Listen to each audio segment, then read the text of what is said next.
Hello and welcome to the latest episode of the Talking Tradesman. In the studio with me today, I have Jacob Guy.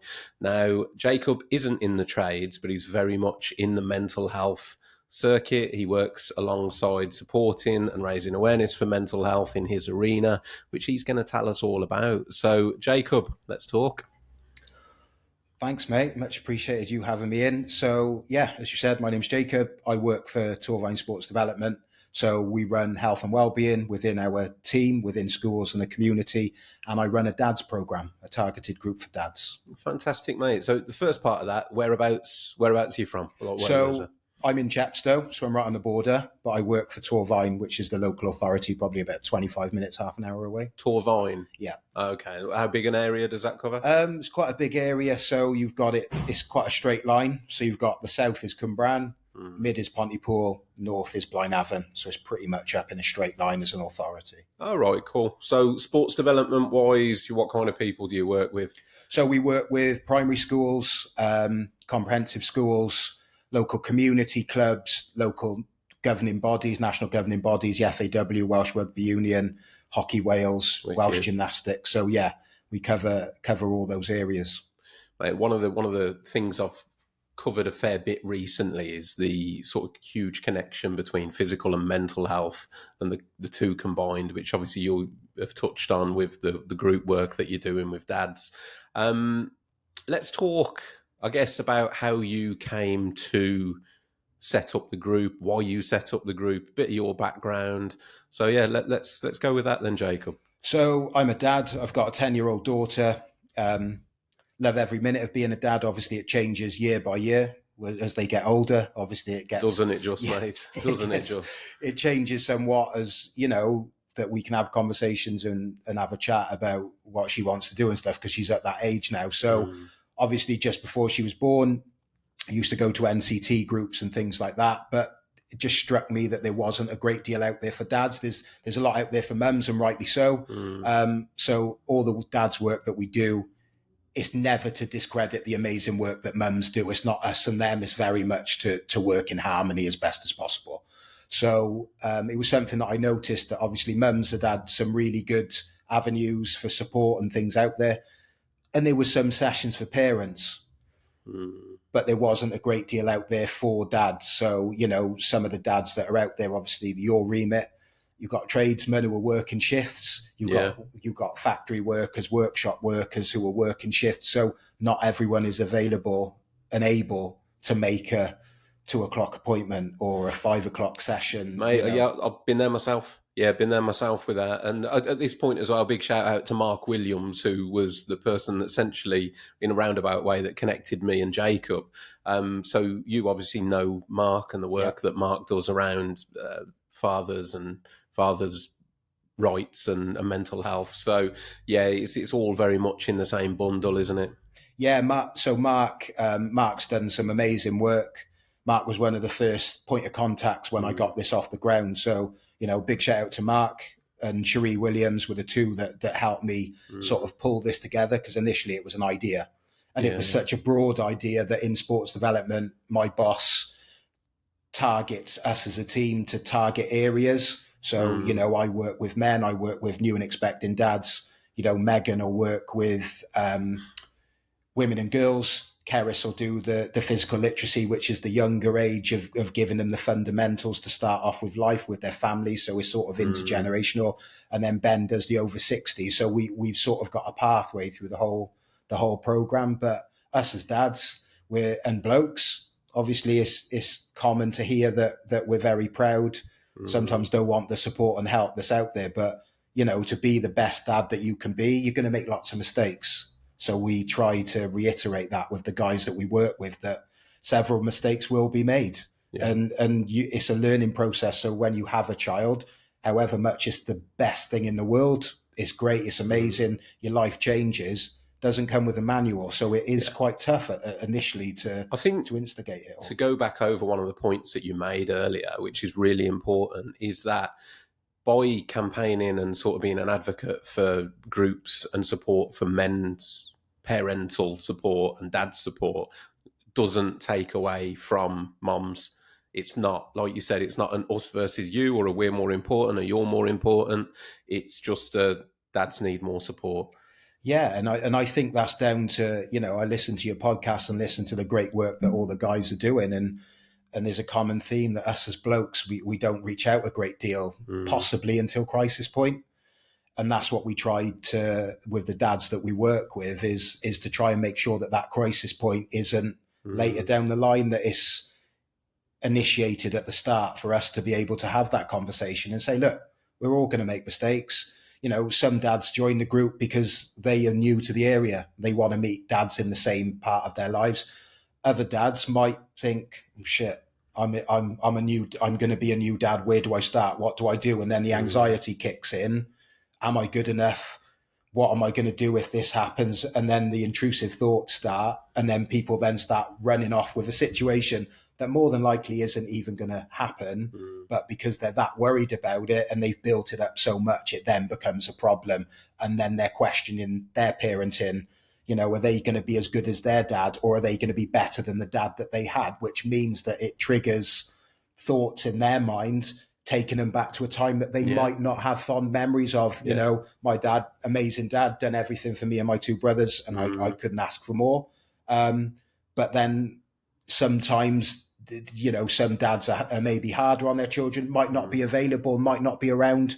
They may have been brought up by a single mother, and that's not for us to ever judge that. So you make a really good point, mate. I can probably resonate with that one myself. I think when I became a dad myself, I definitely reflected on my childhood and some of the more negative elements of my childhood, and very much projected that I was, I won't do that. I've got to be better than that. But at the same time, that does dig up the thoughts. And in fact, I've had this conversation even recently with my wife, that your perspective on your childhood drastically changes when you become a parent. And I look back at some of my childhood experiences. Now I'm a parent with totally different eyes, because I look and I think, well, I'm a dad, and whether it's, looking back and thinking, I would not do that to my child, or I would not put my child through that. And then it's almost like opening new pain then, because then you see it from a parent's perspective of, well, I experienced that as a child, and then you feel almost wronged again. It rips the wound open in a lot of experiences. I think the trouble you got is that we live in a very different time for parenting to maybe how you and I were parented. Oh, God, and maybe before that as well. It is very different. We are in a time now where everything is now. It needs to be done now or yesterday, not tomorrow, not the day after. So I think sometimes us as parents, mums, dads, step-parents, step-mums, step-dads, try to give our best for our kids. And sometimes that can potentially be a bigger issue, because you're creating a bigger problem then, that if you just throw in money at a situation, it's not actually resolving the problem. So, we try to educate dads that it's all about time. It's all about time. It's all about love, skin on skin, we recommend with the dads. But something we also talk about a lot with the dads is to make time for yourself. How many times do you feel guilty in your life because you feel that you can't do something for yourself because you've got to put someone else first? And we all do it because we feel selfish not putting ourselves first. So something with the dads program that we openly talk about, obviously without taking the mick and going on the rampage for a couple of days, but is to go out and have a pint with your mates, or go and watch a football, go and watch a rugby, go and see a friend that you've not seen, go and do something that brings a smile to your face and lets you switch off. Because we use the example with dads that if we're on a, lo and behold, it never happens, but if we're ever in a plane crash and the plane goes down, who do we give the oxygen mask to first? And everyone's first thing is, well, you give it to the child to save their life. But the child isn't going to run around and save everyone's life. The likelihood is you as an adult, mum, dad, there's more scope for them to save more lives by being able to hopefully rectify the problem more than a child. And it is just about spending time and doing things for yourself, instead of feeling, oh, well, I can't do that.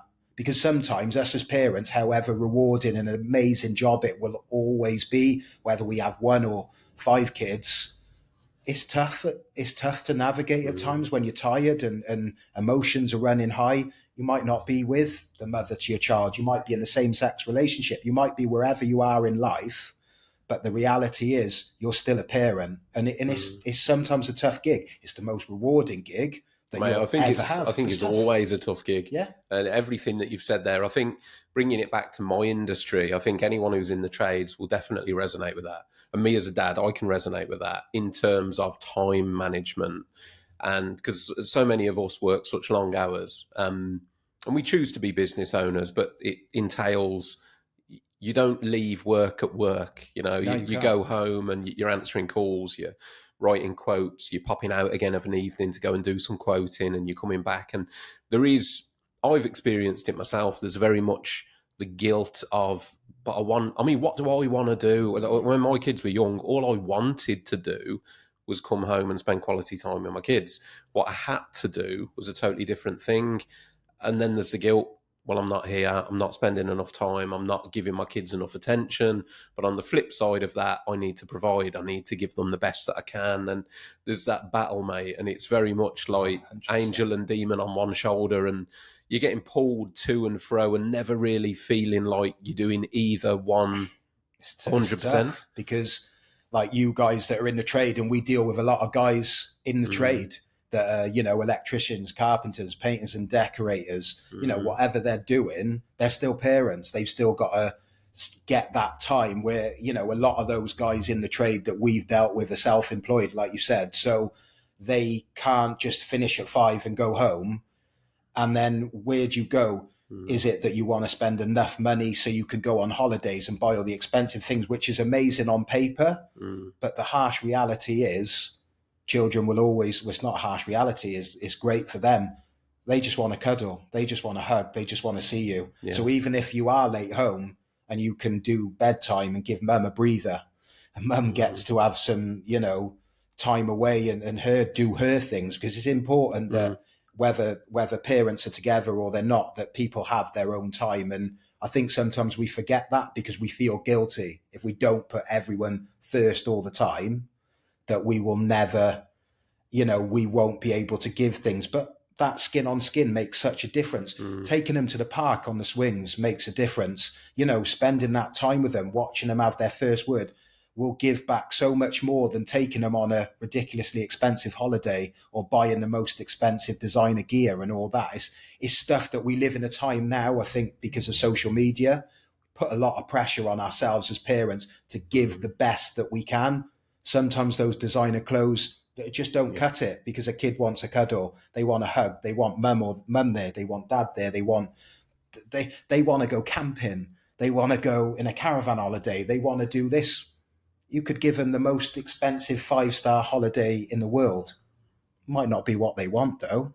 But I think because we've got this perception of success, that sometimes we put a lot of pressure on ourselves. And you see literally parents, not for the right word, but killing themselves to give them everything. And it can be a little bit of a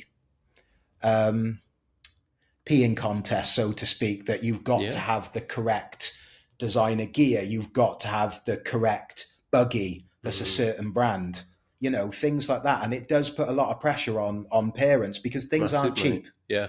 And parents have got to work hard to subsidize that. And because they're our children, they're our babies, they're our life, we will do everything possible to try and give them everything. And sometimes we, from speaking to the guys that we speak to, it's a complete mixed bag. Some dads that we work with, 100% grafters, and might be on the breadline and not earning as much as they would like and feel that it's enough to provide for their family. But we've also then got a lot more, higher earner dads that may be able to do that, but they're in high powered jobs and haven't got the time to do that. And there's no judgment from us. We're there as blokes to create a safe space and be on hand to support these new and expecting dads. It's not about you should do this, we should tell you to do that. People don't want that. They don't want Gareth, who's the colleague that I work with on the program, and myself to be telling them what they're doing wrong. They sometimes just need an arm around them and a little bit of guidance. And Gareth and I will draw on our experiences, because us as parents, as fathers, get things right about 30% of the time. So that's pretty much 2/3 that we're not, and just over 30% is enough. And it's giving our children an opportunity to grow up in the right manner. You've said some really powerful things there, mate, in a very short period of time, and you're spot on. Let's take a moment there to say a massive thank you to our headline sponsors, Zinza, and have a quick chat about their new product, Bin Aqua. Now, Zinza Bin needs no introduction, but have you heard of the Bin Aqua? It's their most innovative launch yet, and it does everything that Bin does, but it's water-based. It's a water-based 4-in-1 primer, sealer, stain, and odour blocker. It's designed to block all stains, including water, nicotine, and mould, and it expertly seals, unlike Zinza Bin, interior and exterior. Now, I can hand on heart say that I've used this product regularly in my own business, and it performs excellently. Fully endorsed. Go and check out Zinza Bin Aqua. Let's get back to the episode.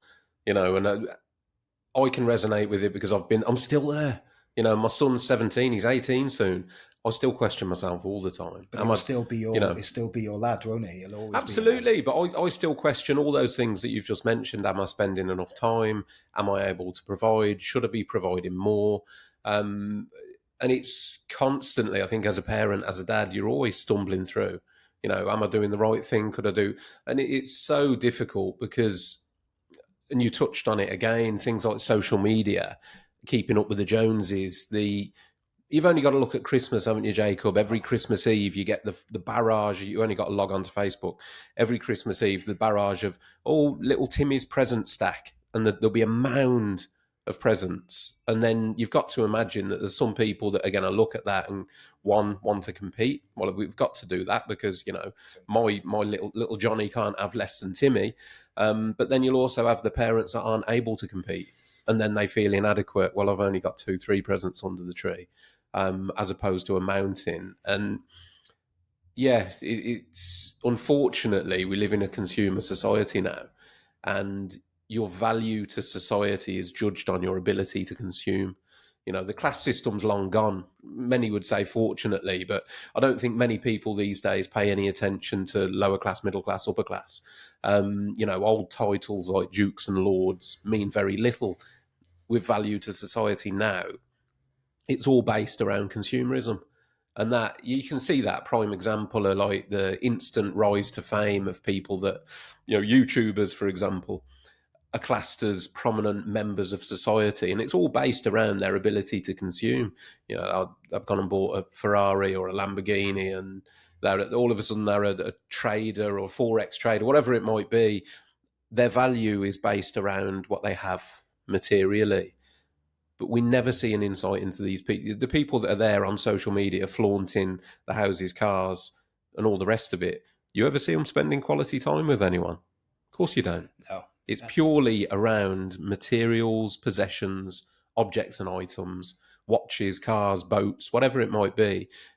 But we never actually see any deeper than that surface level. And that, sadly, is kind of what Western society has become. And it's so dangerous. It's scary, to be honest. And do you know what's funny? Money can't buy time. So regardless how much money you've got, you can't buy time. So watching your child go from 6 months to 12 months, you can't get that time back. Going from 12 months to 18 months to 2 years, can't get that time back. Their first day in school, their first sports day, their first... their steps, their first words, you can't get those times back. And sometimes I can empathize with not just dads, but mums as well. Sometimes you just miss those opportunities. When I'm a footballer, when my daughter was born, I was scheduled to be away in a cup game up on the border of Liverpool. My ex-wife had gone into waters had broken, and she'd gone in early. So my daughter was born 5 days early. So it was quite a quick birth, but she was born on the Thursday. I would have been traveling on the Friday. I'd have been absolutely gutted if I'd have missed that, because there is no way that I would have got back up from North Wales in time. And I would have been absolutely mortified if I'd have missed that. And look, everyone's got different aims and objectives in lives, what I think might be very different to anyone else. There isn't any judgment from me. my job in the remit that I'm in the For Dads by Dads program is to support new and expecting dads. And, we may have massive disclosures come out. There may be issues of, dads of with the mother to their baby might have had to go through a stillbirth, might have had to have intervention from social services, might have had all sorts of problems, breakdowns in the relationships, divorces, a lot of things going on. It can be very tough. Oh, So massive, mate, we yeah. just tried to say to the dads, look, control the controllables.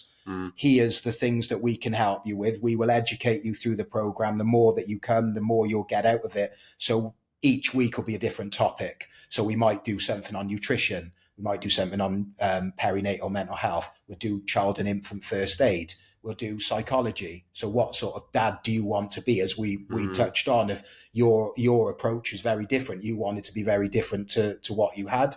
So in the profession and the area that we work in, it's called ACEs.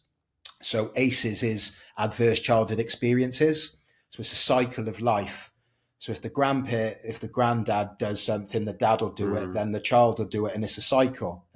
But we can break that cycle. Cycles can always be broken. So it doesn't mean because potentially a grandfather wasn't a great dad that the dad can't be a great dad and the child then can't be a dad. It's a cycle that we've got to break as people, and we're strong as blokes. Yes, things can be tough, but we're stubborn as well. So when we're fighting that battle, sometimes it's easier for us to go into our caves and hide away and not want to discuss things. Or also it might just say, look, I need a bit of help. Can you help me out? I'm struggling. I've got a bit going on at work. I've just become a dad, or I'm about to become a dad. I'm really apprehensive. I'm really nervous. And I don't want to tell the mum. I don't want to tell my wife, my ex-wife, my ex-partner, my partner, because there's judgment. And us as blokes, we don't want to be judged. We sometimes want to be validated, as in, right, okay, there's a problem. Sometimes a problem becomes more solutions to a problem. So we're looking for a solution that might not be there. It could just be straightforward enough that we just sit back and say, you know what? Sometimes we've just got to start again, write it off, start again. The little one's okay. Yeah, they're fine. Let's just start again. Let's talk to mum. Let's explain what's going on. So she's got an understanding, because, mums don't want to be in the dark. They want to know what's going on, because it helps them. The better dads that we can be, whether we're parenting together as a unit, whatever, the better parent we can be, the easier it is for mum. And as I said before, it's not about us and them. It is very much that if we can come together as a unit and parent together, but also be comfortable and confident to go, yeah, I've got my daughter today. I'm going to take her out for the day. Not, oh shit, where do I go? I don't know what to do. What happens if this happens? And then the mind ruminates and we run off. So we try to say to the dads, look, take those opportunities to spend time with your little one. Spend time with them, enjoy it. Take them out, do things with them, spend loads of time with them, spend times as a family, do things as a family. It'll never be us and them. It will be just about you being comfortable and confident, doing the school run, doing a bit more. I know a lot of dads, not just talking about friends of mine that have got kids. Some of them are really, really hands-on dads. Others don't do as much. And there isn't any judgment in that. Everyone parents very differently. So we'll never look down on any parenting types in our groups. It is what suits those dads. Back in the day, it was very much that mum looked after the children, dad went to work, mum did everything at the house. That's so archaic now. There's mums out there who've become mums maybe later in life and gone on to, being career-driven women that are the most successful people around. Still doesn't take away the fact that they can be an amazing parent. But the tides have turned now, and there is a lot more roles and responsibilities for dads. There is a lot more dads out there who are stay-at-home dads. Yeah. And there's no judgment on that. Everyone does things very differently. I think, to be honest, from a cultural point of view, us as dads, we're very much still finding our feet in that position. Because like you said, and it wasn't all that long ago, mate. It wasn't all that long ago that stereotypically, and there's no sexism involved here, but the larger proportion of the population, there was a large proportion of stay-at-home moms or housewives and working fathers. like you quite rightly said, that sort of system is now gone.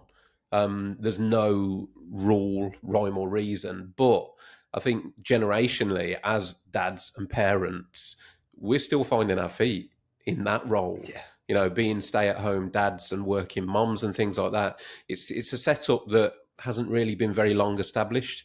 So like in anything new, there's mistakes being made. There's people struggling to find their feet.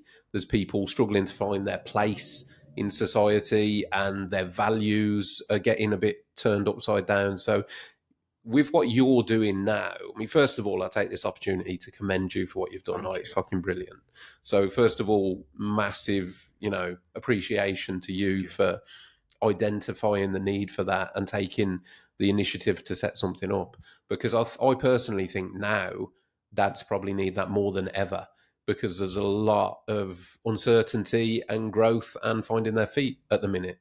And as I say, there's not generally, with societal norms, there's a blueprint to follow. It's like you just said, well, I act like this because my great granddad did. Our society now is so different from one generation ago, let alone three.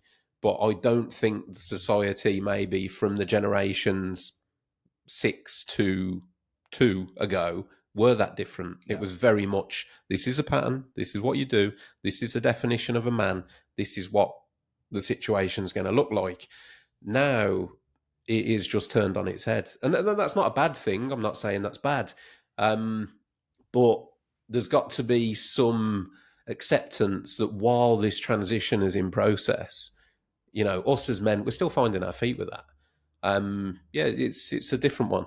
I think that mums are finding their feet with it as well, because Absolutely, there's potentially yeah. newfound time Yeah. where they're maybe not having to do as much as previous generations would have done, but also the chance to go back to work, the chance to chase their aspirations and dreams. Because back in the day, the women may have had so many opportunities to go on and do something and be something, but they couldn't be, because that was just, society was very different. Mum stayed at home, dads went to work.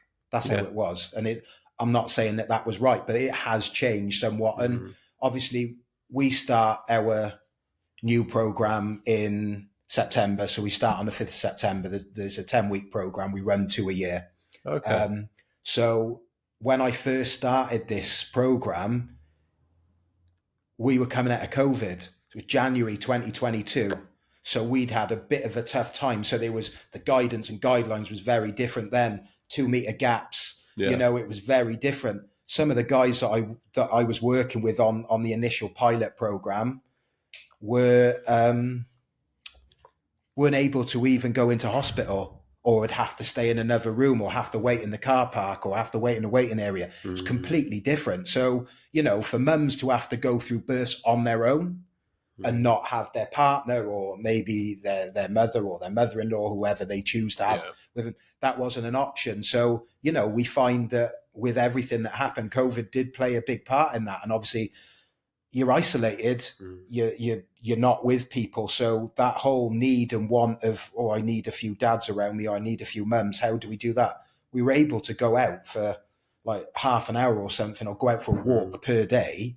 It was absolute chaos. So to have a child in COVID for parents must have been really tough, because we forget now that we're out the other side of it. And it was like as if it never happened, but it did happen. It caused absolute mayhem. Jacob, speaking bluntly, mate, it was a fucked up time in human history. It really was.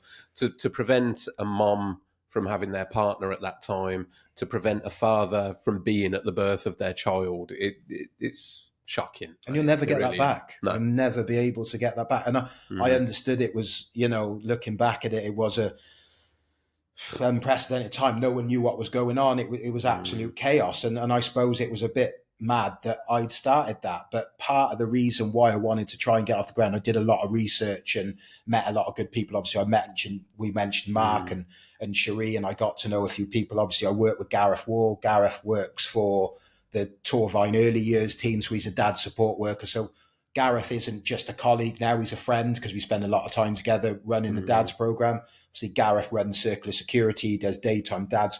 We do offer quite a lot in Torfaen as an authority for dads, which is amazing. We do have dads coming from surrounding areas, Monmouthshire, Newport, Caerphilly, Blaenau Gwent.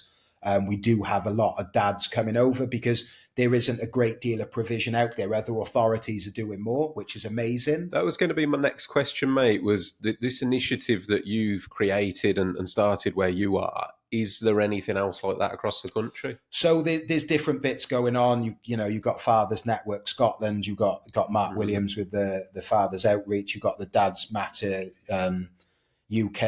There's so much good things going on around the country, but obviously across Wales, England, Scotland and Ireland, there's a big area to fill. So Scott Mears doing some really good work up in Scotland that we've linked to with him. Obviously, Mark's doing some great work across the country. So Mark from your podcasts in the past. Dan Newman with Baldylocks. Those guys are doing some really good work, and it's nice to be part of that. Obviously, they deliver on our program. So other authorities are looking at doing more and doing more. It just depends their remit, I suppose, of what they want to do. So the idea initially was mine. As I said, my daughter's 10. When she was born, it was the best time, and it was amazing. But paternity was 2 weeks. Anyone who knows in that 2 weeks that you get off, if you're lucky to get 2 weeks, you might have less than that. You may have more, depending on what your job is. If you're self-employed, are you prepared to be able to warrant being off for a month or 2 months or whatever you need to have? But as anyone knows, as a mother or a father, when the little one's home, there's a revolving door. You are a tea maker because everyone's in and out. They want to see the little bundle of joy. They want to make sure that everything's okay. They want to see their friends, family, whatever. So you're making tea, you're in and out. That paternity goes within weeks. It literally is gone. It's 2-week paternity. It may as well be a day, 2 days. It feels like. I'm never going to criticize and moan and whinge. I've got an amazing family. I've got amazing friends. So I enjoyed a lot of it, but there's times where as a dad that you feel that you're not there enough because then you've got to go back to work and you want to come home and you want to see the little one. You want to make sure that you can be hands on, but they've got a sleeping pattern, and mum's pretty much parenting through the day anyway herself at home. So you want to try and lighten the load. That's if parents are together, because sometimes relationships don't stand the test of time. And when there's sleep deprivation and a lot going on, because you are finding yourself, you've gone from, the best way I could describe it, you've gone from being a person that when you go out with your mates out on the piss, you have a great time, don't you? But you've got 2-3 days to get over that. You get up, you have some breakfast, you go back to bed, you do whatever, you loll around. When you've got a little one, you don't have that time. You never get that time back. And I think one of the things with becoming a parent is you're adding. So I've looked into and studied kind of like identity. With becoming a parent, you add a massive chunk of identity to what your existence is, and that kind of overrides a lot of other things. So I believe identity is made up of many things. So like take me for example, I'm a father, I'm a husband, I'm a business owner, I'm a friend, I'm an uncle, I'm a brother. There's all of these things that make up who I am. When you become a parent, I think that parent, if you were to imagine a pie, the parent takes most of the pie, and to do that virtually overnight, which is what happens. The birth of the bundle of joy comes in, the little one comes along. All of a sudden, now I'm a dad. Now, dad is the biggest part of my identity. You're responsible for that little one. Overnight. And that's a lot to take on board and get used to. Do you think, though, in your experience of being a father, that you can ever be prepared for it? No. How do you even explain that to somebody, Jacob? So we speak to a lot of dads, and some fair play are on the ball. They're on podcasts, they're on books, they're on whatever, watching things, learning, and that is fair play to them. That's a testament to them. And it's like anything, isn't it? A real life experience until they're here. Some babies, I know that from my perspective, when my daughter was younger, me and my ex-partner we decided to get my daughter into a routine, and we sacrificed a lot to get her into that routine. Whereas in other people, oh yeah, we'll go down the pub, see our mates, we'll go out for a walk, we'll do this, we'll do that. We were like, no, 6:30, we got to be back, we got to put to bed, we got to do this, we got to bath, and we got to. Fair play, she's a really good sleeper. Is that luck or judgment? I don't know. Hopefully, because we were prepped, great. You know, some people might do that and it might not work. You know, some people have got crying babies, some people have got real relaxed and chill babies. Everyone is very different. So it is a point of, will you ever be prepared? Maybe not. That's not to say you can't be, but I think you could do whatever you want. But until that little one or little ones, depending on what you have, if you've got twins or whatever, you know, you hold them. And I can remember coming home from the hospital, sitting in my living room on the sofa. And I was like, whoa, this is... I'm responsible for this little one, and mum's responsible for a little one. And it was very much of a, like, it's quite scary. I think, I mean, my own personal experience of parenthood, becoming a father, I was quite young. So I was 22 when I had my son. And I had no idea what was, I mean, I knew what was happening. Yeah. But I had no idea. And I think my personal experience, my biggest fear was that I wouldn't bond or attach. Because openly speaking, I'm not, or wasn't up until that point, I wasn't around babies much. My family weren't particularly close and tight. And if anything, I'd probably say that I wasn't much of a baby person. Yeah. So there was a fear in the back of my head, like, is that bond going to be there? You know, but my experience, I was there for the birth of my son, and it was instant. You know, the minute I held him, it was like, oh, you can't beat it. It was just a light bulb for me. And I know not everybody gets this. You know, I've spoken to friends who have said it took a while, but for me, it was instant, and it was that connection of, oh, okay, this is what it's like to love somebody or something more than yourself. Yeah. And truly, and don't get me wrong, people in relationships and you love your partner, there's always, I think the best way to describe it is it's conditional. So when you're married, like it or not, that marriage and love of your partner there might be the odd exception out there, but generally it's conditional. You know, if you might love your partner to bits, but if they go and cheat on you, that love will die and fade. Yeah. And betrayal and things like that. With a child, I just feel it's different. It's unconditional.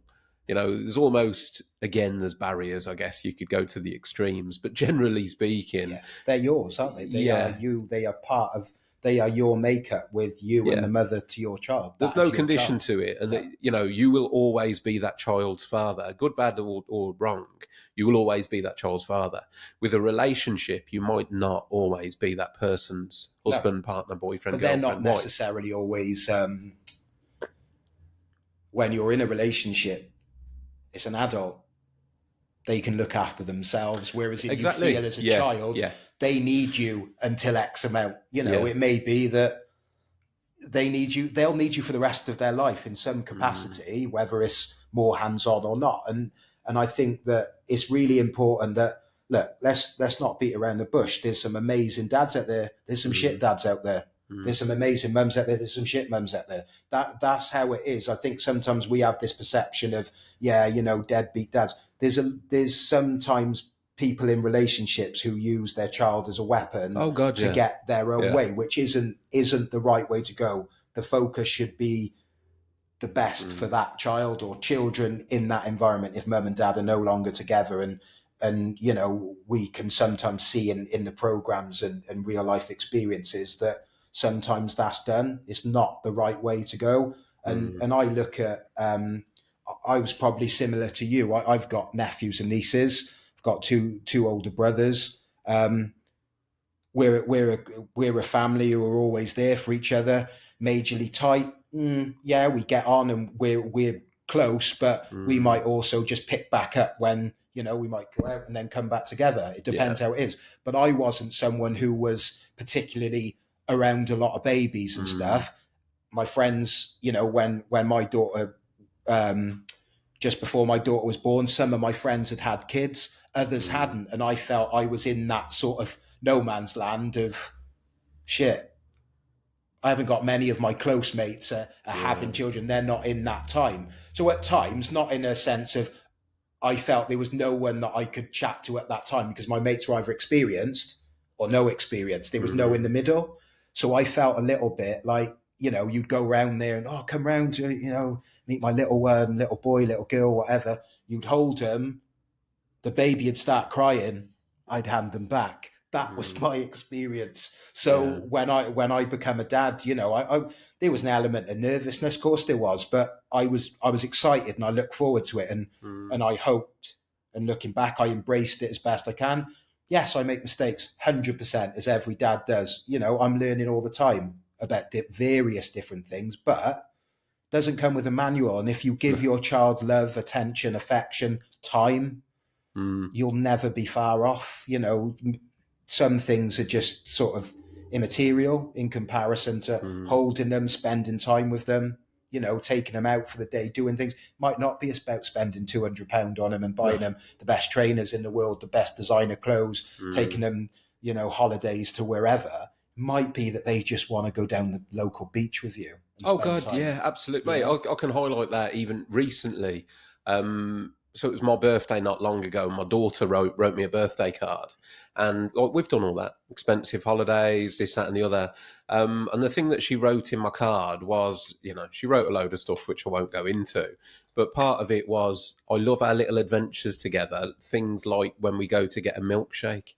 And that's like, generally she loves the milkshakes from what's the name of the place? It's not Casper's, is it? No, it's one of it's like within Sainsbury's, the cafe place. Yeah. I can't remember the name of it now. It's eluded me. Some chicken place, but they do milkshakes. Anyway, she loves these milkshakes. So generally when she's up visiting, she's with me every other week, take her for a milkshake. It's become a bit of a tradition. And that's what she put in the card. Like, that's what sticks in her head. It wasn't, like you said, the 5-star holiday earlier in the year. No, it's the little things. Consistency, mate. The milkshake. That's what kids want, consistency. And us as parents want consistency. So my daughter, she likes ice creams. She likes to go down the riverbank. We have an ice cream. We can have a chat. We can have a chill. We can kick a ball around. Yeah. She'll do whatever, but she likes those ice creams. So that's our thing. Other things might be our thing, but we don't have to go to Rome and have gelatos just as a result of wanting an ice cream. Yeah. We can go to wherever it is that we want to go and have an ice cream. And it is just about time. It's about time. It's about attention and affection. And it's also, us as blokes, we want to be validated. We want to feel that we're being listened to. We want to feel that, something that pops up in our dad's program is the sort of partnership with health visitors and midwives. Some of the dads don't feel that the health visitors are as incorporating to the dads as they could be. And our fair play, our health visitors who come in and do a Q&A with the dads want to know that. They want to know, right, why have you not had a good experience? Or why have you had a good experience? Did your health visitor ask this? Did you ask? And some of the dads will say, I wasn't asked how I was. And I know that we don't carry the babies and we don't go through, what mums go through, and we'll never go through that to even remotely understand.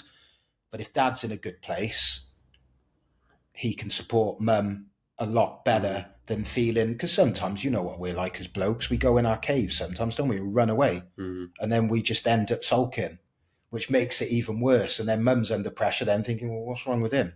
And he's on the salt because he hasn't been asked how he's feeling. And, us as blokes, we don't talk enough about our feelings. And I watch enough of your podcasts and some really hard hitting stuff for blokes to feel that they just need an arm around them sometimes to know that, you've drawn on some things that's made me think, shit, I didn't think of that. We're not experts. We can only help people. We can guide them to a certain point, but just be on hand to help and say, yes, all right, we'll make mistakes. And I think sometimes knowing that life isn't going to be perfect and is not going to, we strive for perfection way too often. And sometimes perfection is never achievable. And I think sometimes it's warts and all, you just go with it. You just be the best parent, mum, dad that you can be for your child, and it will come good. I think that there's a value to that, though, Jacob, as well, that I'm conscious of, and my wife has said to me before, because I was probably guilty that my parenting, you try to protect your kids at all costs. And certainly, like when I've gone through stressful times or painful times myself, I've always hid that away.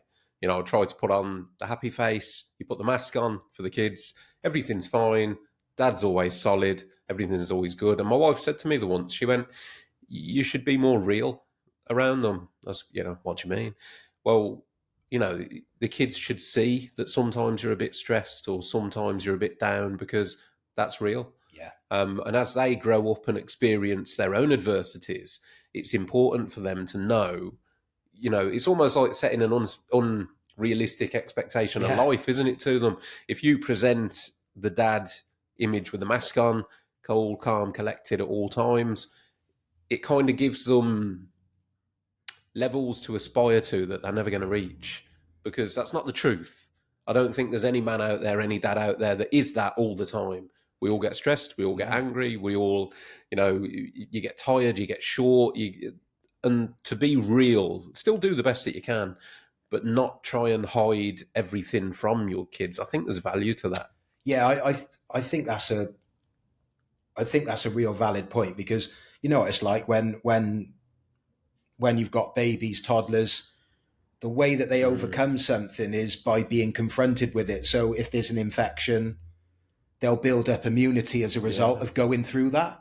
So it's very similar to what you're saying, really, there. That however, it's just we can't protect them from everything. Unfortunately, the world we live in, and knowing what goes on in the world, there's some real shit things out there that we 100%. My daughter mentioned something the other day about the things that had happened in Southport, and it was very, really sad to kids that age. It's not saying you'd expect them not to know that, because as a kid, all I remember is just wanting to play football with my mates and having a nice pair of trainers, and it seemed quite carefree. And I think that kids, the whole thing with Russia and things like that, there's a lot going on in the world that some kids who are quite apprehensive, But it makes it even tougher, doesn't it? They're so protective, and even because a lot of it, I mean, it's all over social media, it's all over TikTok, and even if you're a parent that doesn't allow your child on social media, at the school, there's going to be a kid that does. Yeah. There's going to be the kid that hasn't got those same restrictions and protections. And what do? They're going to see it, they're going to go to school and tell all their friends. But it's like Willy Wonka all over again, isn't it? Hiding sweets and chocolate from your kid. Yeah. Once they get a taste for it then, and once they've got it, there's no getting it back then. So I suppose, listen, I'm not teaching people how to suck eggs. Every parent does things very differently, and that's down to them, because their children are their responsibilities, not mine, not yours. They're theirs. So some parents will take a very tough approach to it. Others might be a very lenient approach. Who are we to judge? Who knows? I suppose every kid is very different, but we can't protect them from everything all the time, can we? However much we'd love to, we can't. And I think us as dads, we try to be the head of the house sometimes and take everyone else's pressures. But it's there's a tipping point to everybody, isn't there? I think it's getting harder, mate. It's getting harder to shelter and protect, because of things like the abundance of information that's available at a fingertip now. Years gone by, even my own childhood, there were 5 TV channels and newspapers, and a kid was never going to go and pick up a newspaper. No. And the telly was off at certain times, and dad had control of the remote. That was as easy as it was. You don't want your kids to know what's going on in Russia. Well, you've got the remote. Now, there's just so many media forms of information that are out there, and there's the good points too. Yeah, 100%. I mean, the fact that you're sat here today connected through social media, so it's not all bad. But it is getting harder to protect. And I guess all we can try and do as parents is present the information and explain it in the best way possible. Education is key with everything, mate. Everything you do, everything is possible. We can lay our hands on a lot of information, and whether that's parenting, whether that's mental health, whether that's prejudice, racism, schooling, leadership, whatever. There's a lot of forms of education out there. So, for us, we've offered dads in our group to do cooking sessions. So that's something that we're working on now, because the importance of nutrition, cooking for your family, cooking on a budget, what the right important things to eat well, guide what sort of things you need, proteins, fats, carbohydrates, all those things to prepare a really good meal is really important. But also, so is psychology. Yeah. Why do you want to be a good dad? Why is it, because sometimes there's a saying that I use, it's a book that I've read, is face the fear and do it anyway. We're going to come across a lot of fears in our life. If we stop there and don't carry on, how good is our life going to be? It's not going to be very good, because it's fight or flight. We hit that bump in the road. Do we just turn around and walk back? No, sooner or later, we've got to go over that bump and continue the journey. And that's what we try and say with the dads. Look, be around these like-minded guys that are in your situation. If you want to not literally stand up, but if you want to speak about your experiences, we will always listen, but there will never be any judgment. It's a safe space where anything you disclose in this room goes no further. Someone will all of a sudden say something. You can see then blokes are like peacocks. They're up, right. Shit, he's been through that. I feel I've got to say this now. Straight away then, 4 or 5 dads have disclosed information they've not even told their partners, their wives, families, friends. But because they're in this remit of dads, straight away then, oh God, you've been through that. Oh, my mate went through something similar. He's done that. She's done that. Straight away, there's a conversation. And then that conversation, what I will say, testament to the guys that we've worked with, because they're amazing blokes in their own very unique ways, in a lot of ways. Some dads will come in and just sit and listen. Others will talk about their own experiences. Others will have a little bit of interaction. We've got 2 dads who, as a result of the dads group, obviously we've spoke about it previously. We work with, so the exit routes with our dads group is, we've got links with Newport County. They play in League 2. So in the EFL, so professional football, a few miles away, got the Newport Gwent Dragons rugby. We've got free gym membership for the dads. Obviously, we do a walk and talk, because research shows that we open up more side by side than what we would in front of each other face to face. So there's a lot of disclosures. Oh, what was your weekend like? How was your little one? Do you watch football? Do you do this? Do you do that? Some dads are into biking. Some dads are into Lego. Some dads are into dogs. Everyone's got something that they can talk to. We have a chat with the guys in WhatsApps and stuff and about different things that they're going on. But having those exit routes, again, it goes back to having an opportunity to sit down and go, you know what? I've had a great week this week. I've had my little one. I've taken him out. I've taken her out. We've done this. Given mum a bit of respite. Me and mum have had a date night. We've gone out and done this. We've had a meal. We've had a drink, or we've gone and cinema. That's my time now. I'm going to go down and I'm going to go and watch football. So, with these partnerships that we've made, they're giving these opportunities for guys to go out, have a pint, have a burger, go and watch the football, put the world to rights, and come out of it, and have an exit route where they've watched the rugby or gone to the gym. 2 of the dads that have not really been gym goers in our last program joined the gym, go together and have become friends as a result of that. We've got guys that chuck on the WhatsApp groups. Oh, anyone fancy going out for a walk? I got my little one tomorrow. Anyone fancy going for a walk? Or we promote events within Torfaen that they've got. So yes, Gareth and I sometimes facilitate those conversations, but a lot of these guys, they've met up in the pub, gone for a couple of pints, gone bowling. They're doing things together because they're all in that time of life where, and you know what it's like with a dad, sometimes that you're working, you come home, you have your little one, and then you go to bed, then you're back up in the morning, and it is a bit of a trap, isn't it? Where you're doing the same thing, and that's when is there more to life than this? There is more to life than this. It's just you managing how you want to do it. Can you make those little changes? Right, mum's having her today, I'll have her tomorrow. I'll get up in the night, she can have a rest. She can get up in the night the next night, and you share the responsibility. All right, some couples are not together anymore, and they're parenting very differently. But it's about conversation. Conversation and talk. Conversation isn't a one-way process of talking. It's also listening as well. So obviously, you're an extremely good listener because of what you do. But some people are talkers and they don't hear what's being said. So sometimes, if mum needs a rest, hear that she needs a rest. She needs to go out. She needs to have a walk. can you release the endorphins? Can you go and have a walk around the block for 20 minutes? Can you rekindle your love for football or rugby, cricket, tennis, athletics, snooker, whatever? Because that's our link with sports development, is we would signpost them to stuff within the community. Yeah. So it might be that someone has become a dad and lost their way, in the sense of they've just prioritized being a dad and they've lost a little bit of themselves.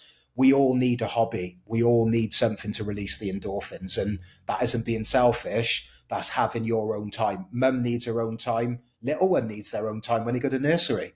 So they can have some time away from mum and dad, because I love that, mate. You bang on. You bang on the money, Jacob. Yeah, it really, I mean, you mentioned it earlier. It's so easy to feel guilty for wanting that time. But at the same time, it is so important to have it, because if you are topping up your own cup first, you're able to then pour for others. If you're walking around with an empty cup, metaphorically, you're not able to give anybody the best version of you. You're not able to support people the same way that you could if you're fully replenished yourself. And I think, and I'm guilty of it, mate. I'm guilty of it myself. I tend to put everyone before myself. So yeah, it's hitting home with me, mate. It's hitting home listening to this. I'm thinking, self-care. I sat there thinking, actually, it's been a while since I've been out with the lads. It's self-care, mate. Everyone's going to, there's no judgment from us. Sometimes it might just be going out and having a skinful with your mates, watching the football, going on an all day, doing a football accumulator that you haven't done forever, or it could be that you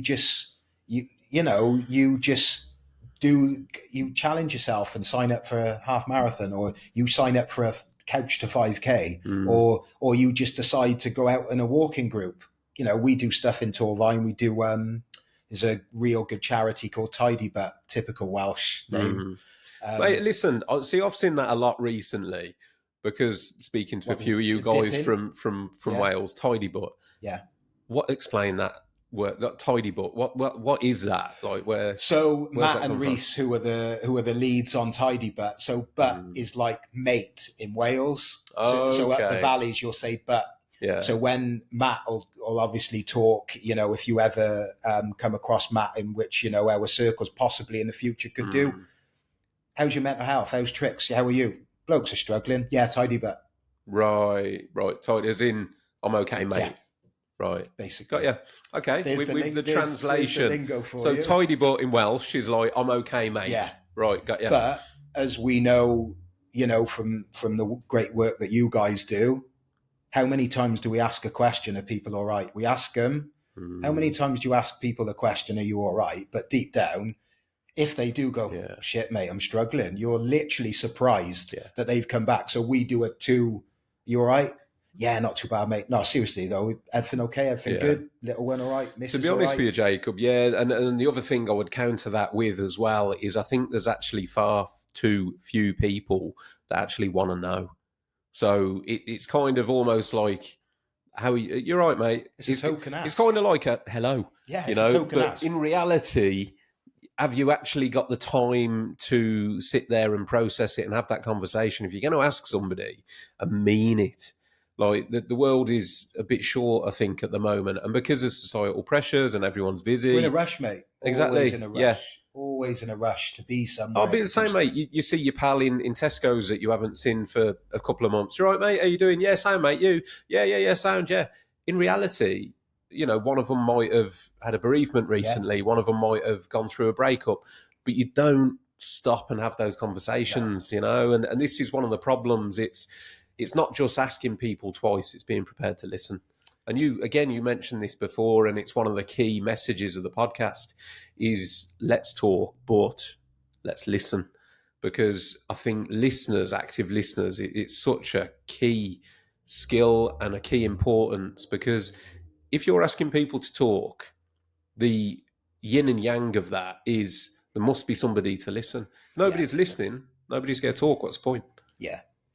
And it's needed in equal measure. I think it's the testament to what you do. People talk, and you've got to listen, and vice versa. You've got to but you're not just listening. You've got to hear what they're saying. That sounds a stupid thing to say, Yeah. but I could sit here now and you could be talking. Doesn't mean I'm listening. Yeah. Do you know what I mean? And I think 100%. sometimes because we don't process it, we might be thinking, shit, what am I doing tomorrow? I've got to do this. I've got to pick up my daughter. I've got to take her here. I've got to do this. I've got to do that. I've got to do something. Blah, blah, blah, blah. And then you run off with, and then, yeah, what'd you say, mate? Oh, sorry. And you've... mate, how often is it? And how often is it? Hearing and listening, two different things. Completely. And again, unfortunately, in today's day and age, and I haven't got it here with me because I've put it over there, but how many times do you speak to friends, family, whoever it is, and they've got a device in their hand? You're right, mate, how you doing? And you know, they're sort of like up and down. And you know, if somebody's got the phone in the hand, you can tell they're not listening. Yeah. So you're more likely to go, infuriated, mate. And frustrated, don't you? Yeah. And it's nice that mine's down there and I haven't touched it, because sometimes I get frustrated in myself when I know that I've been on my phone for too long in a day. Yeah. You know, coming up here today on the train, I was on my phone. I've got music on. I've got emails. I've got phone calls and stuff, because obviously the program's going to be starting in September. So it's, you know, the program that we run is quite bespoke. We try and get a bit of input sometimes from the dads that we work with. So, you know, we do nutrition, we do psychology, we do gambling and gaming, which is very prominent. I'm not sure how that is in the trade with you guys, but is there a lot of gambling? Oh, massive, mate. Gaming Massive. Yeah. Obviously, that's a big one. Addictive personalities. Addictions in general, Jacob. Yeah. It's unfortunately one of the big issues with the trades and the trades environment is very much a work hard, party hard. Yeah. And there's a lot of men in the trades, and I've been there, so it's no judgment. In my 20s, I was very much in the cycle. And it's, you work hard, you know, you really break your back Monday to Friday, and then Friday to reward yourself, you party. Yeah. But that can look different for different people. So that can be going to the pub, getting drunk, doing drugs, getting on the gambling. Yeah. And it looks different to everyone. But unfortunately, the escapism of the building trades to counter the working hard. I mean, it's a cultural thing. There's a bit of blame to be had there, because it's very much accepted. You know, it's like, well, you deserve a point, mate. You've grafted all week. Yeah. You know, come to the pub. It's Friday. And again, there's a lot of people that will work hard Monday to Friday. They go out Friday, they come home Sunday, or they come home Monday, and then they're back to work Monday after being on a weekend bender all weekend. Spent all their earnings. It's gone down the throat and up the nose. Yeah.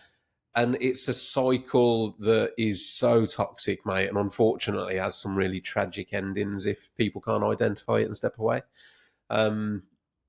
It's prevalent in the trades, mate. The culture. I'm not surprised, because it's prevalent in general everyday life. So we cover gambling and gaming as part of addictive personalities. We cover smoking and vaping. We cover suicide awareness.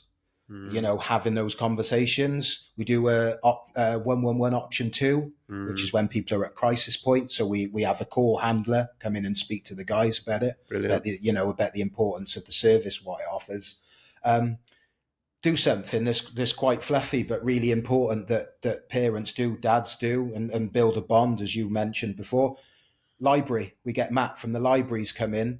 What the libraries offer, that they offer free services, you know, book hire, podcasts, things like that. So you can utilize the services within a library. Yeah. The importance of reading to your child, spending time with them, sitting with them, reading with them, expressing, you know, because there's a still faced experiment. I think it's a piece that Ann Mitcham does, which we do with the dads.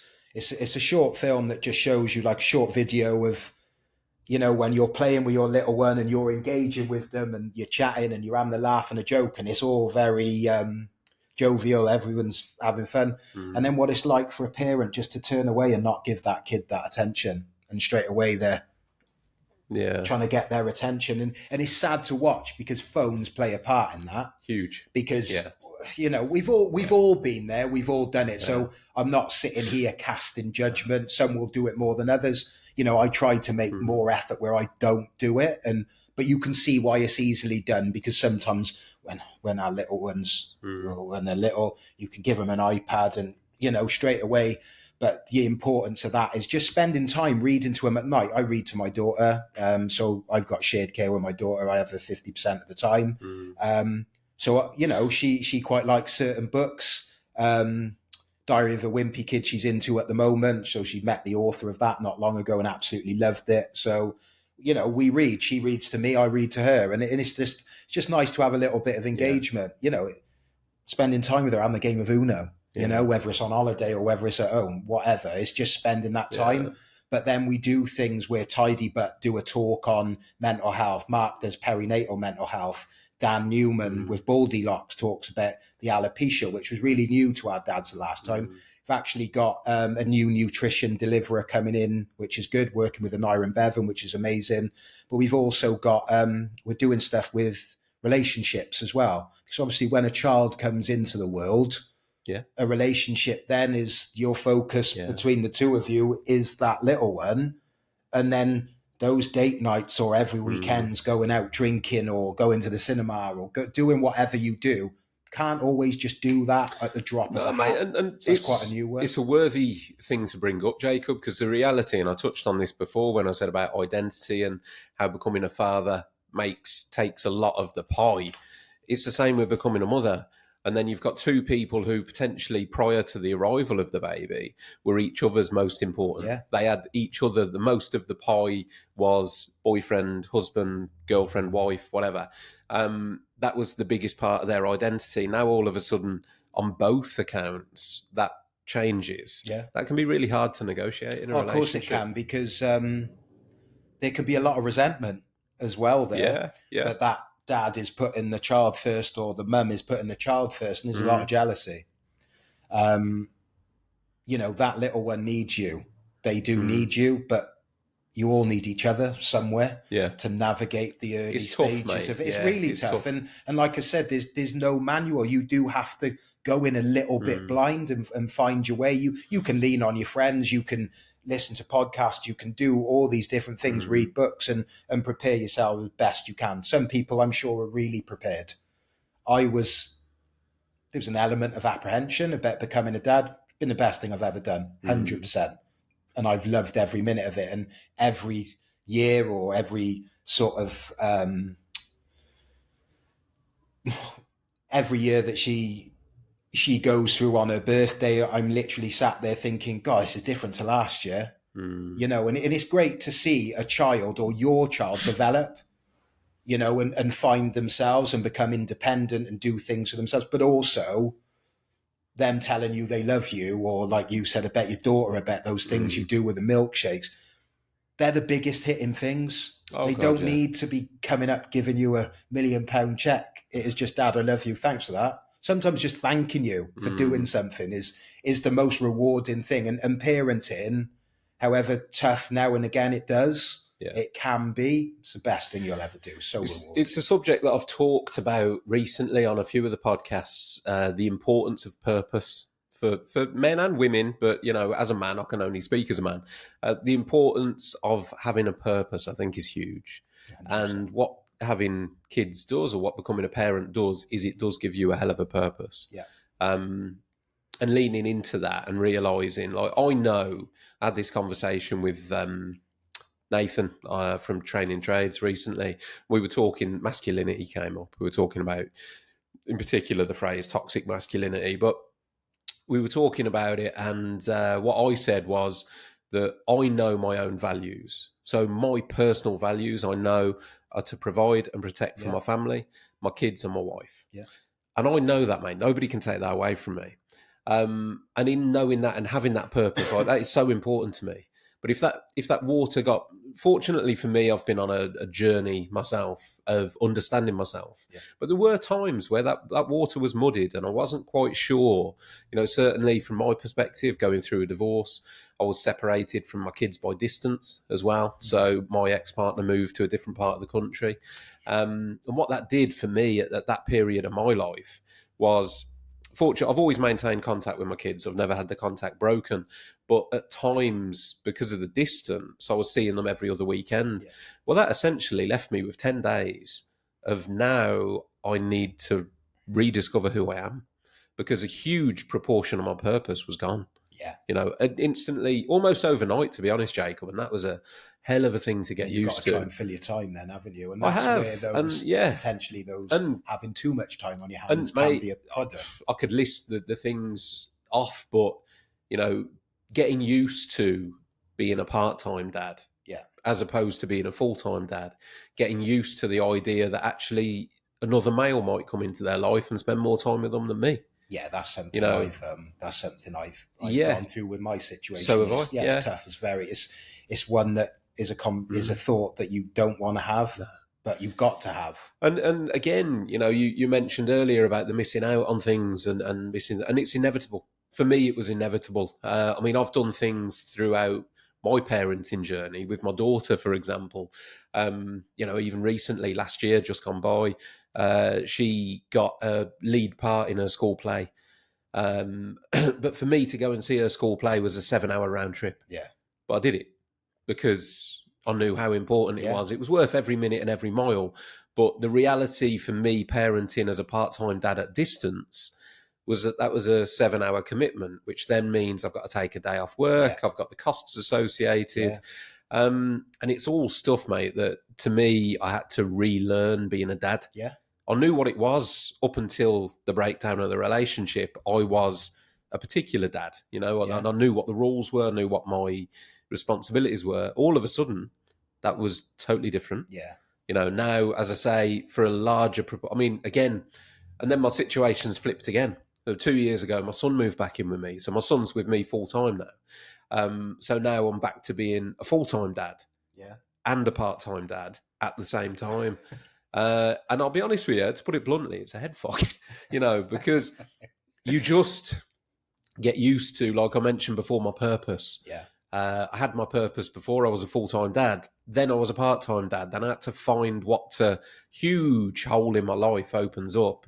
What do I do? Yeah. And again, being a man, it's so easy to fall into the wrong directions. Yeah. There were knife edge moments where things, I could have took the wrong turn. Of course you could. But you didn't. I didn't.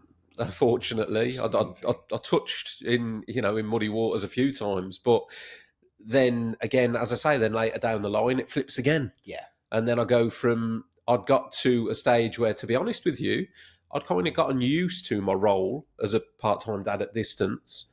And then my son came back. Yeah. So then again, I had to relearn again, because to be honest and open, at the time I became a part-time dad, my son was 8. So then I became a part-time dad at distance to an 8-year-old and a 3-year-old at the time. My son moved back in with me at 15. So now I'm a full-time dad to a 15-year-old. Which is very different. Yeah, and the last time I was a full-time dad, it was to an 8-year-old son. Now I've got a 15-year-old son. And don't get me wrong, like it's been great. I wouldn't change it for the world. I was over the moon when he came back to me. But the role, mate, it's ever evolving. Yeah, of course. Of course. And I think you've got to adapt with it as well, haven't you? And you've got to adapt fast. Yeah. That's the reality of it. You may not have time to sit and reflect on it. Sometimes you've just got to bite the bullet and you've just got to go with it. Yeah. Because that opportunity was the best opportunity for you at that time for him Jacob, to come back. And this is parenting, mate. Yeah. This is parenting, and there's other things to throw into the mix. I'm remarried, so it was then being a dad to my son, living full time with me, and also living with my wife for the first time. So he's now living with his stepmom full time for the first time. Yeah. And then it's working out the balance of parenting between us, because you've got biological father and stepmom. And it's, working out that who's going to discipline, who's going to set the rules. We live in that time where there's a lot of step parents and a lot of things involved. This is one of my biggest apprehensions. The one thing I will say, mate, and I've said it a couple of times, but I've got such fucking huge respect for step parents. Yeah. My kids are so lucky that they've got an incredible stepmom. Such a hard job. Yeah. Such a hard 100%. job. And not even a job that I'm sure that I could do in reverse. I say I'm fortunate. So my personal circumstances, my wife hasn't got any children of her own, but has fully adopted mine and become a really prominent role in their lives. I'm not sure I could do it in reverse. I'm not that, I think it's tough, mate. Exactly. Genuinely. The step parent role is so you just difficult. Never know, do you? It's one that I feel the same. Yeah. because I'm going through that at the moment. And, There we go. and I'm sort of having to navigate my life of having more time to myself. And don't get me wrong, it's Yeah. great to have that time. I miss my daughter. Of course I do. Of Because I've been course. used to having her in my Yeah. life day to day. I've got Yeah. shared care. I see her half the time, but the days I haven't got her, it might be, I'm thinking, oh, but then I think, well, you know what? I can do this, I can do that, I can do something else. So, I try to utilize that time, and then I look forward to when she's next with me, and I'll have her and spend time. So yeah, it is really tough as a parent, because we can talk about 2.4 children, mum and dad are happily married, everything's going swimmingly. There's two amazing children that are doing this, that. But the way of the world is that, sometimes relationships fall apart. Sometimes, you may have a child with additional needs that needs that additional support, that they need, maybe additional schooling, or they need, certain care that maybe isn't just provided as the norm. So it's very different. It's very difficult. And, you could even go into it as adoptive parents, step parents, parents of kids with additional needs. There's so many things out there. Just shout out to every parent, really, regardless Massively, what their mate. circumstances are. It's so difficult, so evolving. You can be, as a parent, you can be thrown into a circumstance overnight that you just weren't expecting. And one of the things I'll mention, actually, because it was a big thing for me and it might resonate with somebody listening, one of the things I really struggled with when my kids moved, or with my ex-partner moved away, initially, obviously, I missed them every day. But there did come a time, and it was probably years, to be honest, where I started to get used to my new routine. Yeah. And I had a massive struggle with guilt, because I never wanted to be a part-time dad. I was always massively involved with my kids when they lived with me. And there was a point where I began to accept the circumstance, and then started to evolve into my new role. And there was a massive guilt associated, because whenever I started to feel okay with it for a moment, the guilt would flood me. Well, you shouldn't be okay with it, because you should have your kids every day. You should not be okay with not having your kids around you. And what I did to counter that was throw myself into, I almost punished myself to a degree. I threw myself into things like work. Yeah. I wouldn't say, look at a weekend and think, wow, I haven't got the kids this weekend, I can go and do something fun. I would make sure I didn't do something fun. I would make sure fun without them, so you're feeling guilty that you. So I would make sure I worked or did some kind of activity that I wouldn't feel guilty about. Yeah. And I feel that is a really tricky thing to negotiate, because the acceptance of that situation is difficult. And funnily enough, I'd probably just about got to the point where I'd got over that, and then my son came back. Yeah. So it was, and I mean, it's a totally different scenario with him now. Obviously, he's self-sufficient, he's older, and as kids get older, they don't need you as much. Yeah, One of the sad realities of being a parent, again. Oh, of course, yeah, because you're so hands-on for such a long time. Look, I'm not going to cast judgment on anybody, whether it's on here or wherever.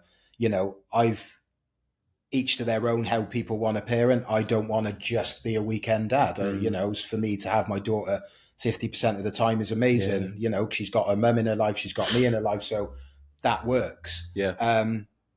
So, some people out there would like to be weekends dads, and that's cool. If that's what suits them, there's no judgment. So I will never sit here and tell people how they should and shouldn't do things, because parenting is tough enough as it is. So, you don't want someone like me saying, oh, do this, do that. We're here to guide people. We're here to help, support, put an arm around their shoulder, but also say, talk about warts and all, that we make mistakes. Gareth and I talk about our experiences of things where we've cocked up, because we're not here to tell people, oh my God, yeah, you must do this, you must eat here, you must wear this, we're not here for that. We're here to help guys navigate. So, some of the guys that we work with want free CPD opportunities where they want to become a bit more aware of their own mental health, for example, and we offer some really good things within the local authority that we work in, that we can offer suicide awareness training, Connect 5 training.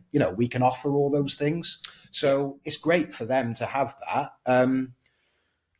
and sort of find themselves. And for example, if they do have a bit of a shit time or a tough time, they've got coping strategies in place. Some guys as parents may not come across any mental health issues. They may not, and that's brilliant. But if they do, I'm going to do mindfulness. I'm going to do breathing. I'm Yeah. going to do this. I'm going to do that. And it's just ways in which you can help.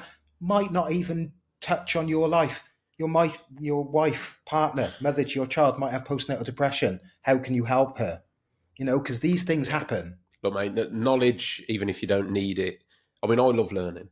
So to me, just having the opportunity to learn about those things, and I like to think of like a metaphorical bookshelf when it Yeah. comes to knowledge. So you learn it, you stack it away, and if ever you need it, you know where it is. You can pull it down and go, okay, right, I'm in that situation now, and I learned that, so I can use it. So yeah, I think nothing bad ever comes from gaining more knowledge. Free CPD opportunities, and 100%, sometimes, mate. mate, you need to challenge yourself. Yeah. Because sometimes when we leave school, we go into our jobs. Sometimes our jobs might be monotonous, but sometimes they might be so repetitive that we're on autopilot when we're doing them. Why not challenge yourself? Why not learn something new? Why I not think do it's something brilliant, a bit mate. different? I mean, just because I've thought about this a couple of times and I want to mention it before in case I forget. But if there's anyone listening who is like, it's just within your local authority? Yeah, so we've had a few dads from outside the authority come in. Obviously, we'll share some information later because we partnership work with quite a lot of people around the country at the moment because where we are in Wales. So where I'm from, I'm right on the border, so I'm literally 5 minutes from Bristol. Yeah. So I am smack bang on the border. Torfaen is sort of half an hour in, but we've had dads come from Swansea, which is an hour and 20 minutes away, on a Thursday night, because they want to be better dads. They want to understand how it works. And it's a very bespoke program because there isn't a lot. I'd have loved something like that when my daughter was just as a bit of guidance in certain areas. So would I, mate, I think. I think it would have been ideal. But sometimes us as blokes are sitting there thinking, I don't need someone telling me what I need to do. And I get that. I do understand that. But it is just to help you. And what's the norm, out of interest, what's the normal age range? Because I was just, it thought past my mind again where I thought maybe younger lads would be a little bit hesitant of... No, we've had some of the younger lads come in and turned up to all the sessions. I think once we get them in, I think they'll stay because we engage them, we get to know them. We obviously know them first name, we have a chat to them, we get to know their needs and wants, their interests and stuff. So, we build a good relationship with them, to be fair. But we've got a complete mixed bag of dads. You may have younger dads, you may have some older dads, but if they're new and expecting dads, they're welcome. Well, hopefully, mate, anyone listening who can hear how approachable you are anyway would break down that barrier anyway. I was just thinking back to me, myself as a youngster, I'd probably look at that and think, be a bit, a bit nervous going to something like that. And we do have, so we've had dads that have been really apprehensive about coming in. So I'll meet them at the door, or Gareth will meet them at the door and walk in with them, have a chat to them. We have a chat to them on the walk around at the start. Or it might be that we contact them through our WhatsApp groups and say, do a video. This is me. This is who I am. This is what I look like. This is Gareth. Yeah. We talk about football. I'm a Palace fan. Gareth's a Liverpool fan. We've got a football like a fantasy league with the dads at the moment from different programs. It's out of interest, Jacob, as well, because you said you were a footballer before. Who did you play for? So I played at Cardiff City. Oh, okay. As a kid. Yeah. Come through there, played at Swansea City, and then I played semi-professionally then over in Bristol. Played for Cinderford, played for Yate, played for Almondsbury, then played Welsh League for Caldicott Town and Monmouth Town. So football is a big part of my life, in which you come across all sorts of people, great people as well, to be fair. And sport's always been an avenue for me. So sport is a big part of my life. So I know that sport's not for everybody. So, we try to incorporate something, whether they want to play sport or team sport, individual sport, they just want to go for a walk around the block with their little one, walk to the pub, have a pint, walk back. Whatever it is that they want to do, we'll try to accommodate and through the sports development circle. So, as I said, I lead on football, gymnastics and hockey. So I've got the links to those clubs within our team.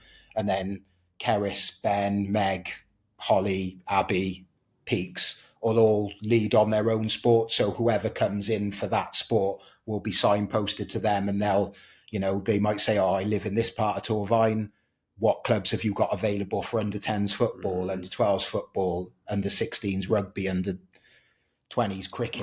Honestly, it's brilliant. So I think, it's just exit routes. I think what you're doing is absolutely fantastic.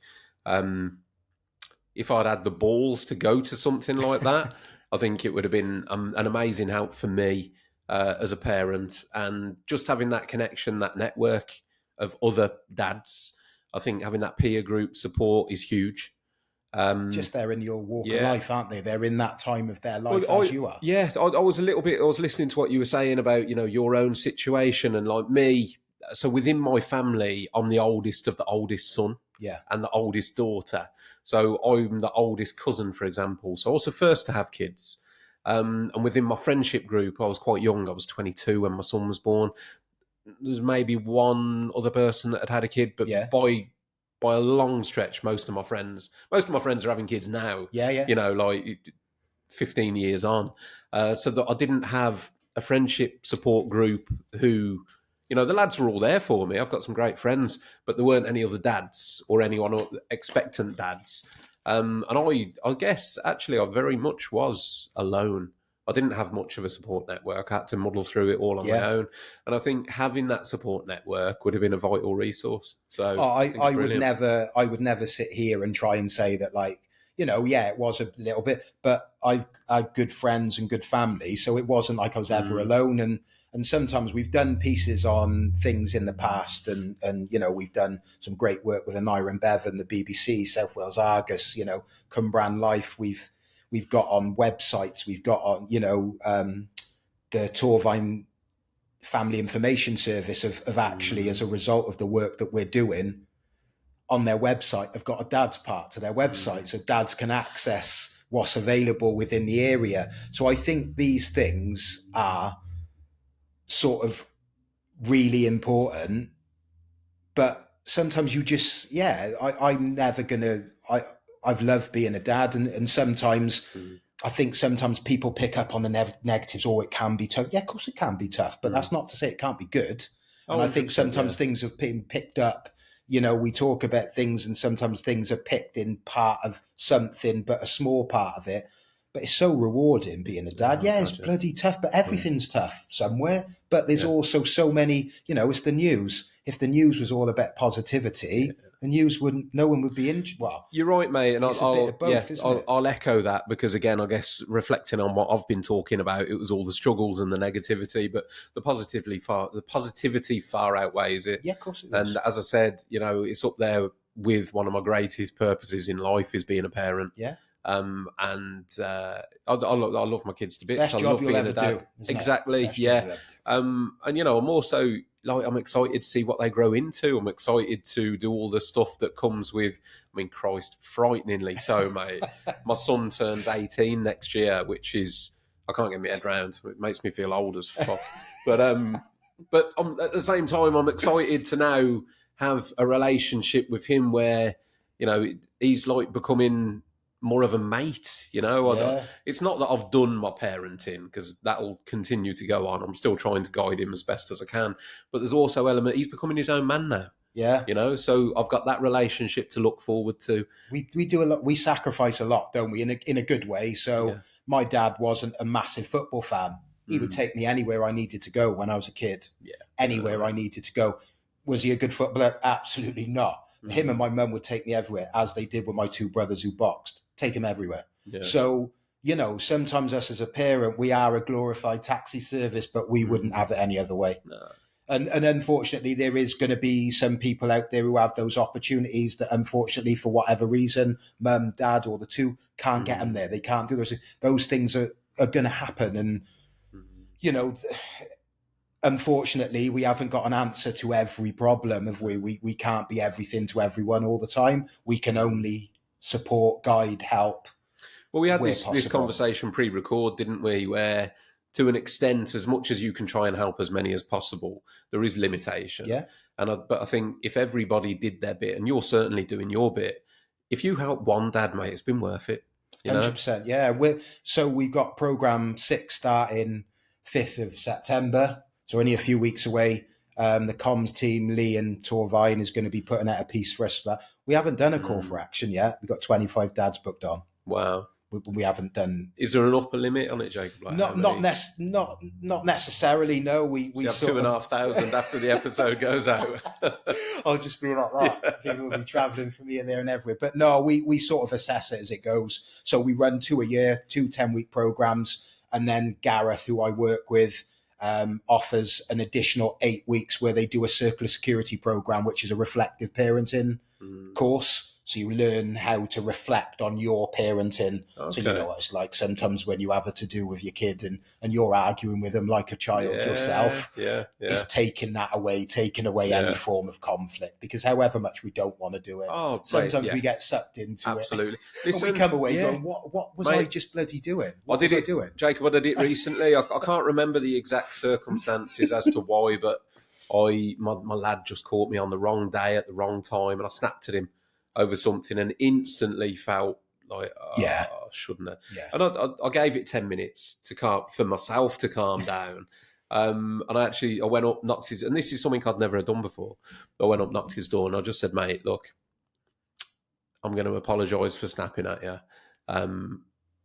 And I can't remember what had happened, so it's irrelevant, really. I was like, but this has gone on. It wasn't you, it was that. But, you know, and he was aware of what had happened, and he was aware I was stressed. He pushed me on something, and, you know, I was very short with him. And he went, he said, look, I know it wasn't you. I know it was that. He said, I'm sorry I pushed on that, knowing that you're stressed. And instantly, you know, it's resolved.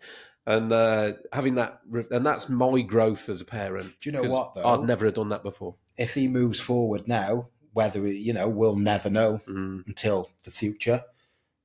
He may remember that incident when he becomes a parent on how he handles the situation. Yeah. You just never know, do you? On how, because sometimes my dad used to say Dad, have a day off, like chill out.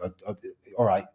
And now I'm a parent. I'm like, I can see I was being an absolute dick about that, 100%. And I look back and think, and sometimes my daughter go, Dad, stop going on. And I'm thinking, I'm like my dad here. I can feel myself doing it as I'm doing it. And I'm thinking, stop, but I just can't stop. But you reflect, don't you? And I think that's good. I think part of any process is reflection. You need to reflect the good, the bad, and the ugly. We're not going to get everything right all the time, but I'm also not going to sit here and blow smoke up my ass and tell you all the time that I'll never get anything wrong, because I do. That's where the growth is, mate. That's where the growth is.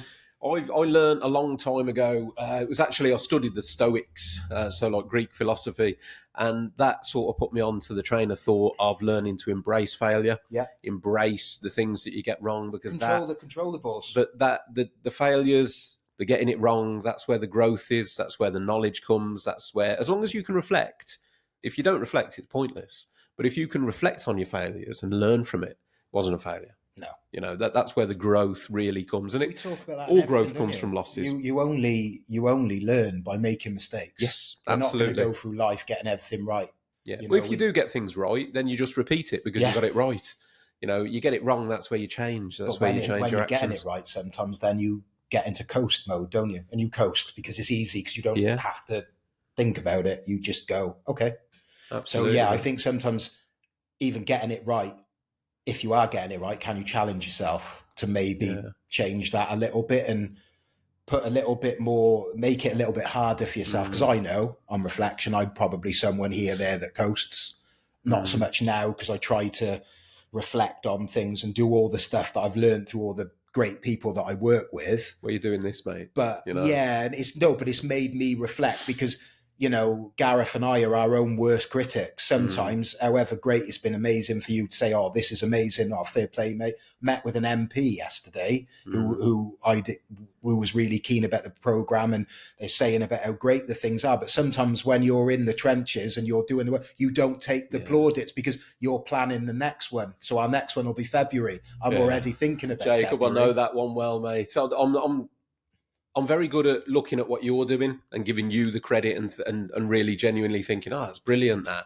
But 9 times out of 10, when people come back at me with things like that about, you know, it's a great thing what you're doing with the podcast, it goes over the head. I'm like, But I'm just thinking, but it can be better, but I can do this. but I want to do that. I don't think we're very good at taking praise, are we? No. Sometimes. I No, think a lot of I'd people certainly, however much this was my idea and all this, and Gareth will, blow smoke up my ass and tell me how great it is, I'll then come back with, yeah, but you've helped me get it bigger and better because you can do. And he's like, no, just take the plaudits. And I'm thinking, all right, fair enough.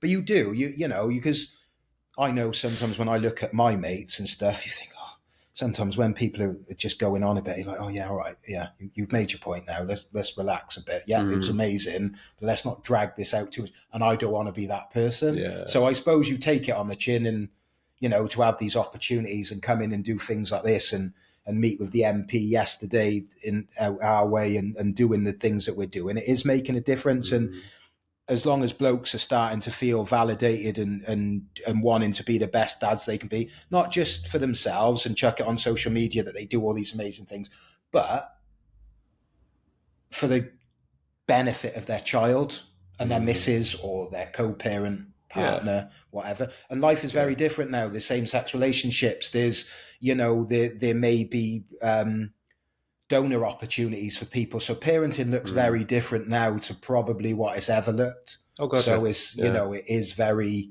gone are the days where it's just as standard as mum and dad have a child. Either they've been married, they have a child, they grow old together, the children grow. It's very different now. And everyone's uptake on how it is very different to maybe yours or mine.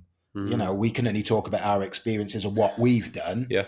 Not from what, the future will look very different moving forward again, 5-10 years time. 100%. No doubt, mate. No doubt. So, yeah, it's ever evolving, isn't it? But I've said before, I think it's so important that you're doing what you're doing, and hopefully other people and other places will take on inspiration. I mean, just out of interest, have you got sort of like is there a framework that somebody else could come and pick up? Like, I don't know, say we're West Mids here. Say South Birmingham or West Midlands or whatever the local authority decided, we like what he's doing over there. We'd like to instigate a program like that here. Is there some sort of framework that's transferable? Possibly. There's things, obviously, we're doing it within Torfaen. There's probably opportunities of consultancy work and things like that out there for different things that are going on. But would you be up for doing that? Would you be up for consulting other authorities on setting up programs?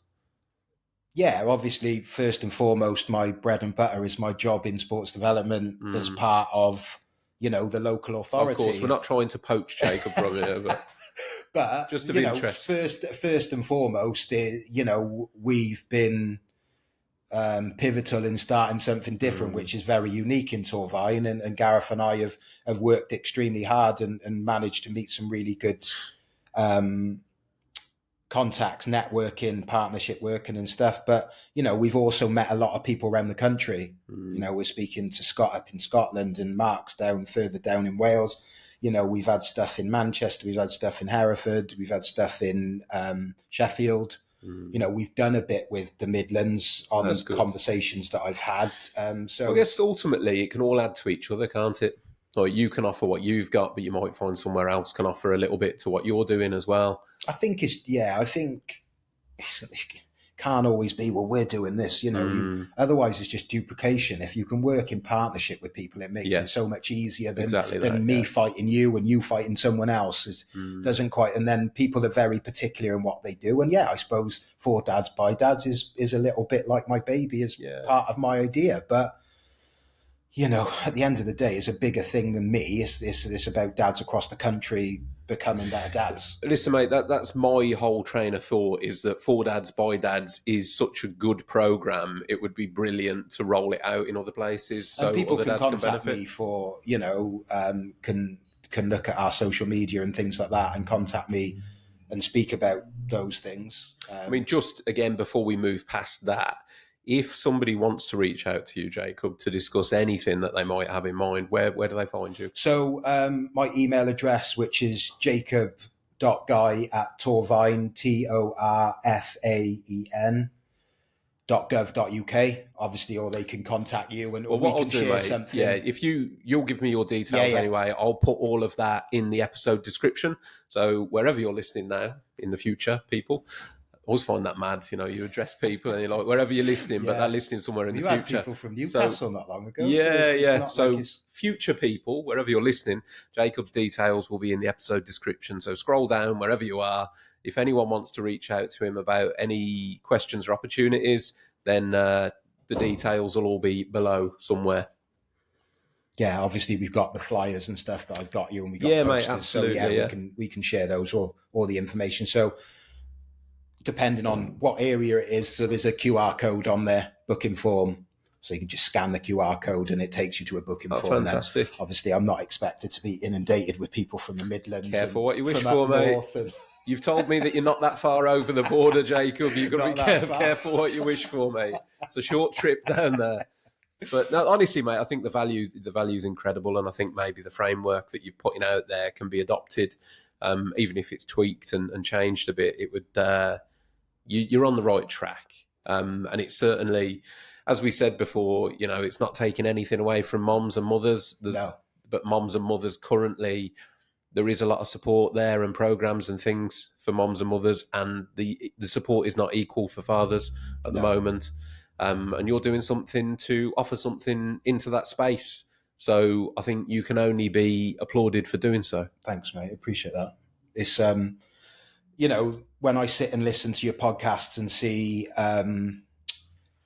the amazing work that's going on, and the way that some of those guys that are clearly working in a trade are laying themselves bare, as I spoke to you before. Yeah. I felt a little bit of a fraud coming on something like this, because when you're listening to people who are having suicidal thoughts and thinking about taking their own life, that's a massive critical point that they're at in their life. So when I sit and listen to the podcasts, which we've shared links with our dads about the importance of listening to some of these things, because some of these guys are in the trade. Some of these guys may be going through more than we know, and I know within the groups that we've worked in, from a confidentiality point of view, obviously you wouldn't know them anyway, but I would never disclose things that's going on. But we have dads in the group that are unfortunately suffering with their mental health, with different things. And sometimes they have good days, sometimes they have bad days. And sometimes you need to put your hands around them and just give them a call. And how are you? Is there anything I can do? Is there this, that, providing them opportunities to occupy the time than sitting there and procrastinate over, having too much time, as we've spoke about. Sometimes too much time is the worst thing possible. We'll moan that we're tired and we haven't got time. But when we have the time, sometimes our mind is ruminating and is planting those seeds of doubt, and then people can't cope. And that's why people go into gambling, gaming, drinking, drugs, all those things. So we do cover a lot on addictive personalities. I like going out with my mates, watching the football, having a couple of pints, or doing whatever we do, having nights out with, depending on what group of friends it is. Because like you, I work, or I've got my daughter, or do whatever I'm doing, I do look forward to seeing my friends. That is a big part of my life, socialising and having a few beers. Sometimes I regret it badly the next day. Sometimes but it's that, mate. The thing that's apparent to me there is that you're aware of your values. So you're aware of the importance of that to you, and you lean into that. I think so many of us get lost, and I've said that before. And that's a problem, as you said, when we do create that free time. It's being educated and aware of oneself enough to go, okay, I've got this free time now. Yeah. Let's do something that benefits me, something that's going to add value to my life, add value to my time. Because and this is one of the problems with not knowing yourself, because if you don't know your own values and you don't know what you value, you tend to go with what you're told to value. And society will tell you, as a man, as a tradesman, for example, what you should value, mate, is go get on it, go and get smashed. Self-reflection, though, isn't it? And I think it's being comfortable in your own skin. Yeah. Because I don't want to come across like a dick saying this, but I'm proud of who I am. Yeah. I don't need to be somebody else. I've never wanted to. I don't need to be pretentious. I don't need to be, people like you, they don't like you. That's fine. That's life. You're not going to go through life having everyone blowing smoke up your ass and whatever else. That's just the pitfalls of life.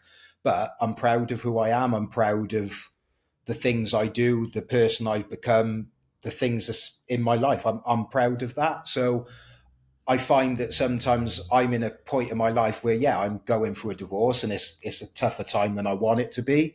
And it's being made harder than it needs to be. But things will always work out and the truth will always come out and things will work forward. So for me, it's just a case of time, and that'll be part of my life that I can move on from in a short space of time. And when I was going through it, there was a lot of embarrassment because it had failed. And I don't like failure. And when people say, what's your biggest worry? What can failure? That is my biggest, that would be my biggest worry, or people might go, oh, I hate snakes, I hate heights. Well, mine is failure. It to be failing at something, because you either do well at it or you don't, and I find that sometimes that's me being a bit of a dick, because you put too much pressure on yourself then, because you will fail, and there's nothing wrong with failing, because it's another chance for you to learn. But I went through a little bit of a spell early on when obviously this happened, where I did think I failed. I don't want to be a failure. And I think sometimes I sat there and reflected, and, all the great work that I've done with people around me and family and whatever, and all the things that I do just makes you think, all right, well, you just got to reflect on this now and control the controllables. It's happened. This is where we've got to go. This is what I need to do. Because sometimes, so I live in Chepstow, which is obviously 2 bridges in. Severn Bridge is a hot spot for suicides. Yeah. So when you're seeing the choppers going over, the likelihood is that there's been a jumper, and those jumpers could be for all sorts of reasons. So to feel that you're in a position in life where you've got to do that, that's why we try to encourage people to talk. People are there to help. And once you've let go of that railing, no going back. Yeah. And that ripple effect that you and I have spoken about of the people that you leave behind. So everyone has tough times. You just got to navigate it. You've just got to be on hand to surround yourself with the people who can help you. That's not to say that every time someone has a tough time that they're going to feel like that. I don't feel like that.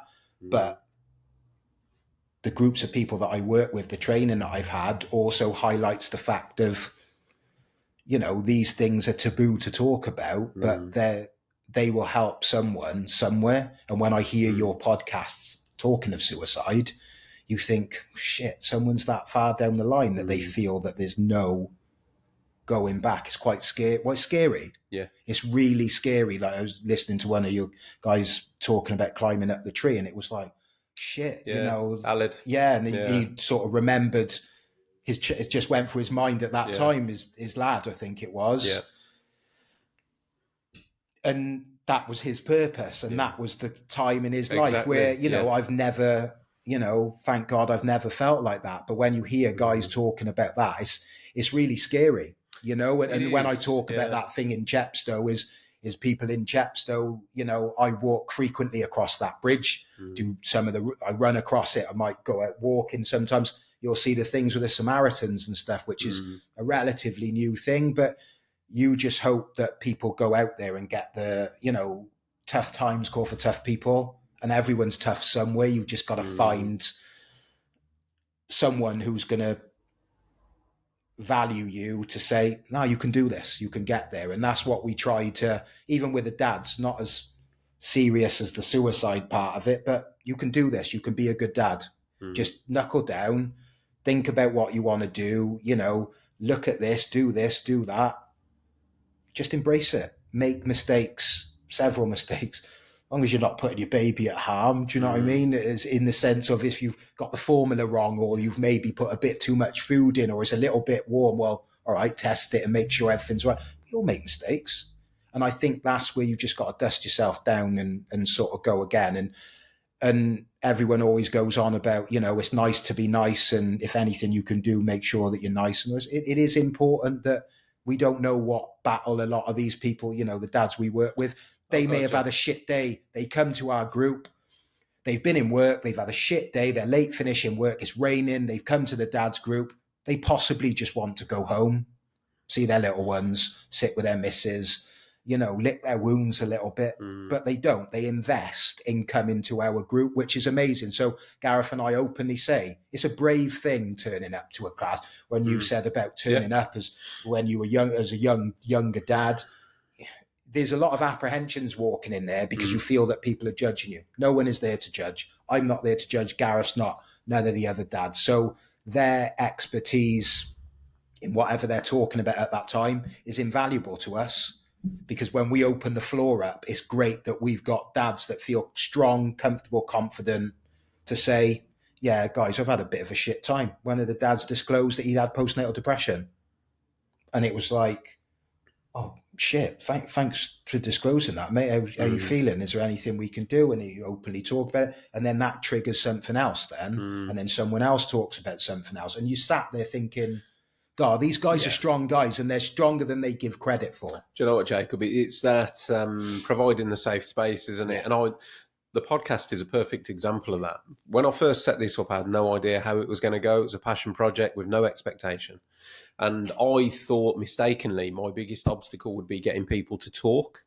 But what I've found is that by probably the first few guests, the first few pioneers, if you like, of the podcast, have come in and talked and done their bit, and it's been well received. What that's done is that's sent a flare up to everybody else, all the other people that have come on. It's just men, women as well. I've had quite a few female guests.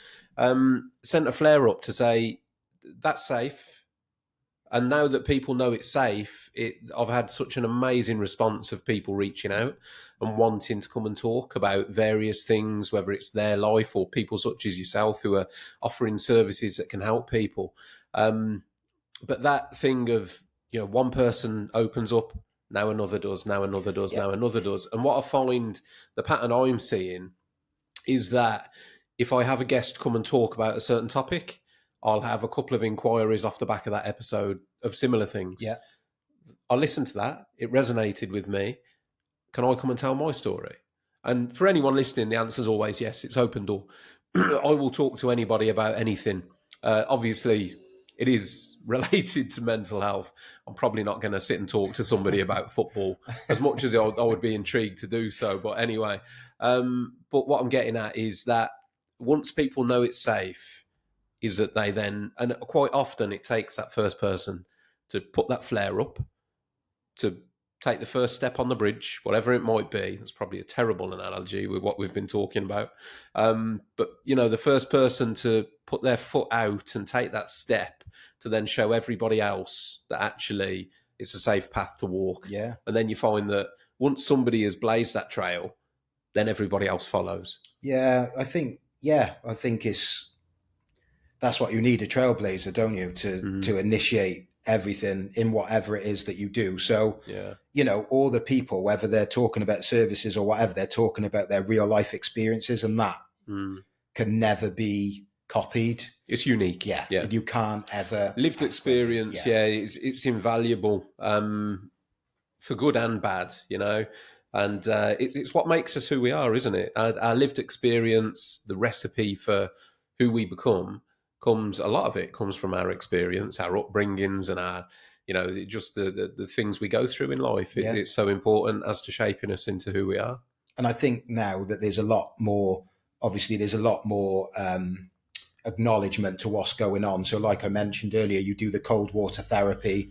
People are doing a lot more now to sort of self-care, sort of looking after themselves a bit. So, sometimes it might be that I haven't got my daughter and, I'm not the hairiest of people, but I might go for a Turkish shave or something a bit different where I can have half hour, 45 minutes to myself, do that. Or, you go out and watch a game, or you go and do whatever. Everyone's got something that they can do. And that's good to utilize your time, because sitting at home procrastinating on something that you potentially can't control. I've got work tomorrow and I don't want to go, and I've got to do this. Or I've got this big presentation or whatever.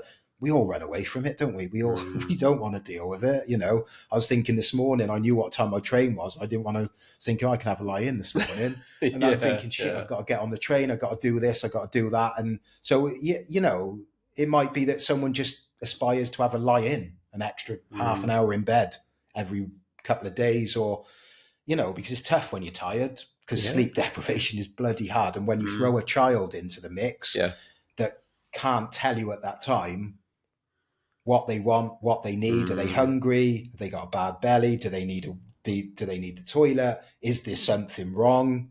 And us as parents are on high alert then.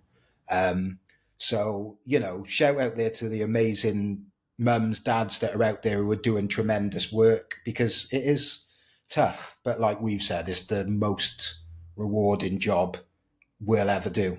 I think I can't see anything beating it in my experience. I enjoy being a dad.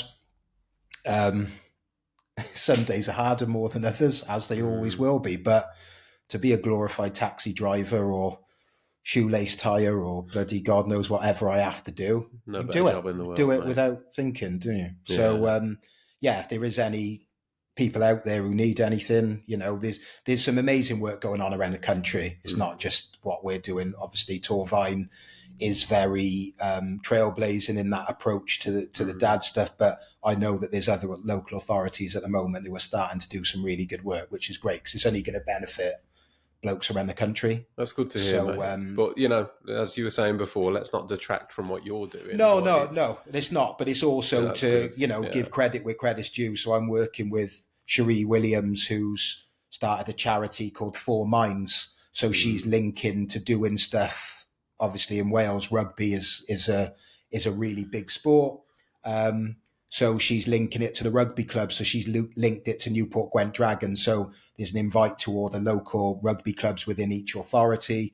So so there's a lot more stuff being done for men at the moment, which is amazing. Obviously, a lot of dads fall in that category, because us as blokes is hard to hit, but dads is hard to hit, because it's having the time, because sometimes the jargon and the wording of something puts men off getting involved. So if it doesn't maybe mention dad, father, male, man, bloke, geezer, they don't feel that it's aimed at them. They feel it's aimed at mum more. So when it's parent groups, they see it as being from Mom's stuff group, that when we've spoke to the groups, and we found out that a lot of the input that we've had from dads, we have referrals from agencies and stuff, but we also, most of our work is self-referrals. Who refers the most? The mum. Because the mum sees more on social media. Yeah, of course, yeah. Sees the flyer in the dentist, the doctors, the wherever. And I would imagine, mate, I wouldn't imagine I'm speaking out of turn. You probably get a really positive feedback from the moms, the wives, the partners, that the facility is there for the dad. Because all too often, as you quite rightly said, it's a partnership. And most moms and wives and partners will want the husband to get, or the boyfriend, partner, whatever, will want them to have that support. Yeah. Because like you quite rightly said, if dad's doing well, they're the best version of themselves for that whole relationship. We forget as well, don't we?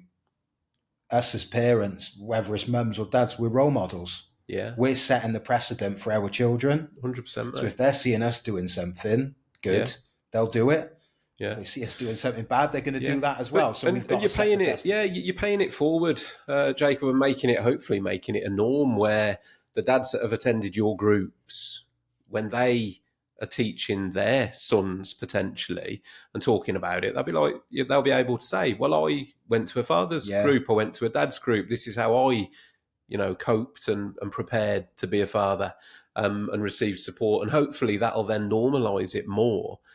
Generationally, it will grow, because we can only pay it forward in that respect. Yeah, but they're investing in themselves and their families, aren't they? Which is testament to them, because they're giving up their time to be there when they might have worked all day. Whatever they've got on in their lives, like you said, it could be a bereavement. There could be a lot going on that we don't even know at that time. So what we offer them, free first aid training, in case there's, lo and behold, isn't, but there's ever an issue. We do target setting with them. So we do only a moderate exercise in the strength and conditioning room that we use for the gym. Yeah. So the dads get a real insight into the session. So we use a guy called Shane O'Neill. So Shane used to work with Munster with rugby. So Shane runs a company called Fat Daddy's Fitness. We works with blokes to try and be the best version of themselves, not just about losing weight, but also that mindset of, he tries to sell it as you don't need to cut down on your calories to lose weight. It is a case of a work in progress in how you do things. So Shane will show these dads nice and easy exercises, because if we've got more energy, got more time to run around with our kids. Of course, mate. We got more time where we can run around with them and do all these different things. So many elements, isn't there, Jacob? So it's a good opportunity. They get to see the gym firsthand, and then you've literally got, so for the 10-week program, it may be that 1 week is one deliverer on that week, where they deliver, pretty much just under a 2-hour workshop based on whatever it is. So there's obviously a lot of breaks in there and self-reflection and things like that. Or also then we offer 2 45-minute ones within that 2 hours.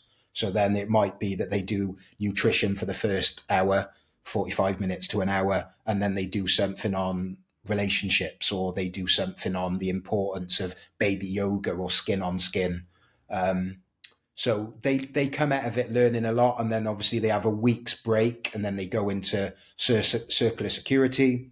And in that time, they arrange socials then, where they go and have a couple of beers and do things. Yeah, it sounds fantastic, mate. The whole system, the whole thing that you're setting up, I can only see it growing. I think you've done an amazing job setting it up. It's brilliant. I mean, again, just before we wrap up, I guess if anyone's listening and they want to get on your program, how do they do that? So you would just get in contact. So there's a booking form, there's a QR code. Yeah, scan the QR code. If somebody wants to look you up online, so it would be Torfaen Sports Development, Facebook, Twitter, X, and Instagram. Obviously, if you scroll through, you'll see there's regular dad updates. So there will be things on the women and girls that Meg does. There's different programs that we run. Yeah. So it's just finding whichever one. Again, dad stuff. I'll pop Jacob's contact details on there. If in doubt and you want any more guidance, I'm sure if you drop Jacob a message, he'll point you in the correct direction. Yeah. But other than that, mate, it's we've delivered a lot of information. I think it's been really good. Again, massive credit to you. Huge thank you to you for making the effort to come and be here with me today. Thanks for the invite. Have we covered everything that you wanted to cover? I think so. Yeah. I think we're good. I think we've probably covered that and more. Superb. Well, before we do end, a big thank you to our brand merchandise sponsors. So the Funky Peach, who are our guest merchandise providers. They're the guys that are kitting out. Jacob's got a nice T-shirt and a hoodie to go away, Talking Tradesman T-shirt and hoodie. Big thank you to you guys. It's the support of our sponsors and partners like that enable us to keep going and keep growing. If you're still listening at this point, hopefully you are, please give us a like, share, follow, subscribe. And if you've got a couple of minutes, a review would be fantastic. All of those things help the podcast with the algorithms, and we'll put it out to more people so we can reach more people and get these messages across to people that might need to hear them. So to wrap it up, thank you very much for listening, and I will catch you soon on the next one.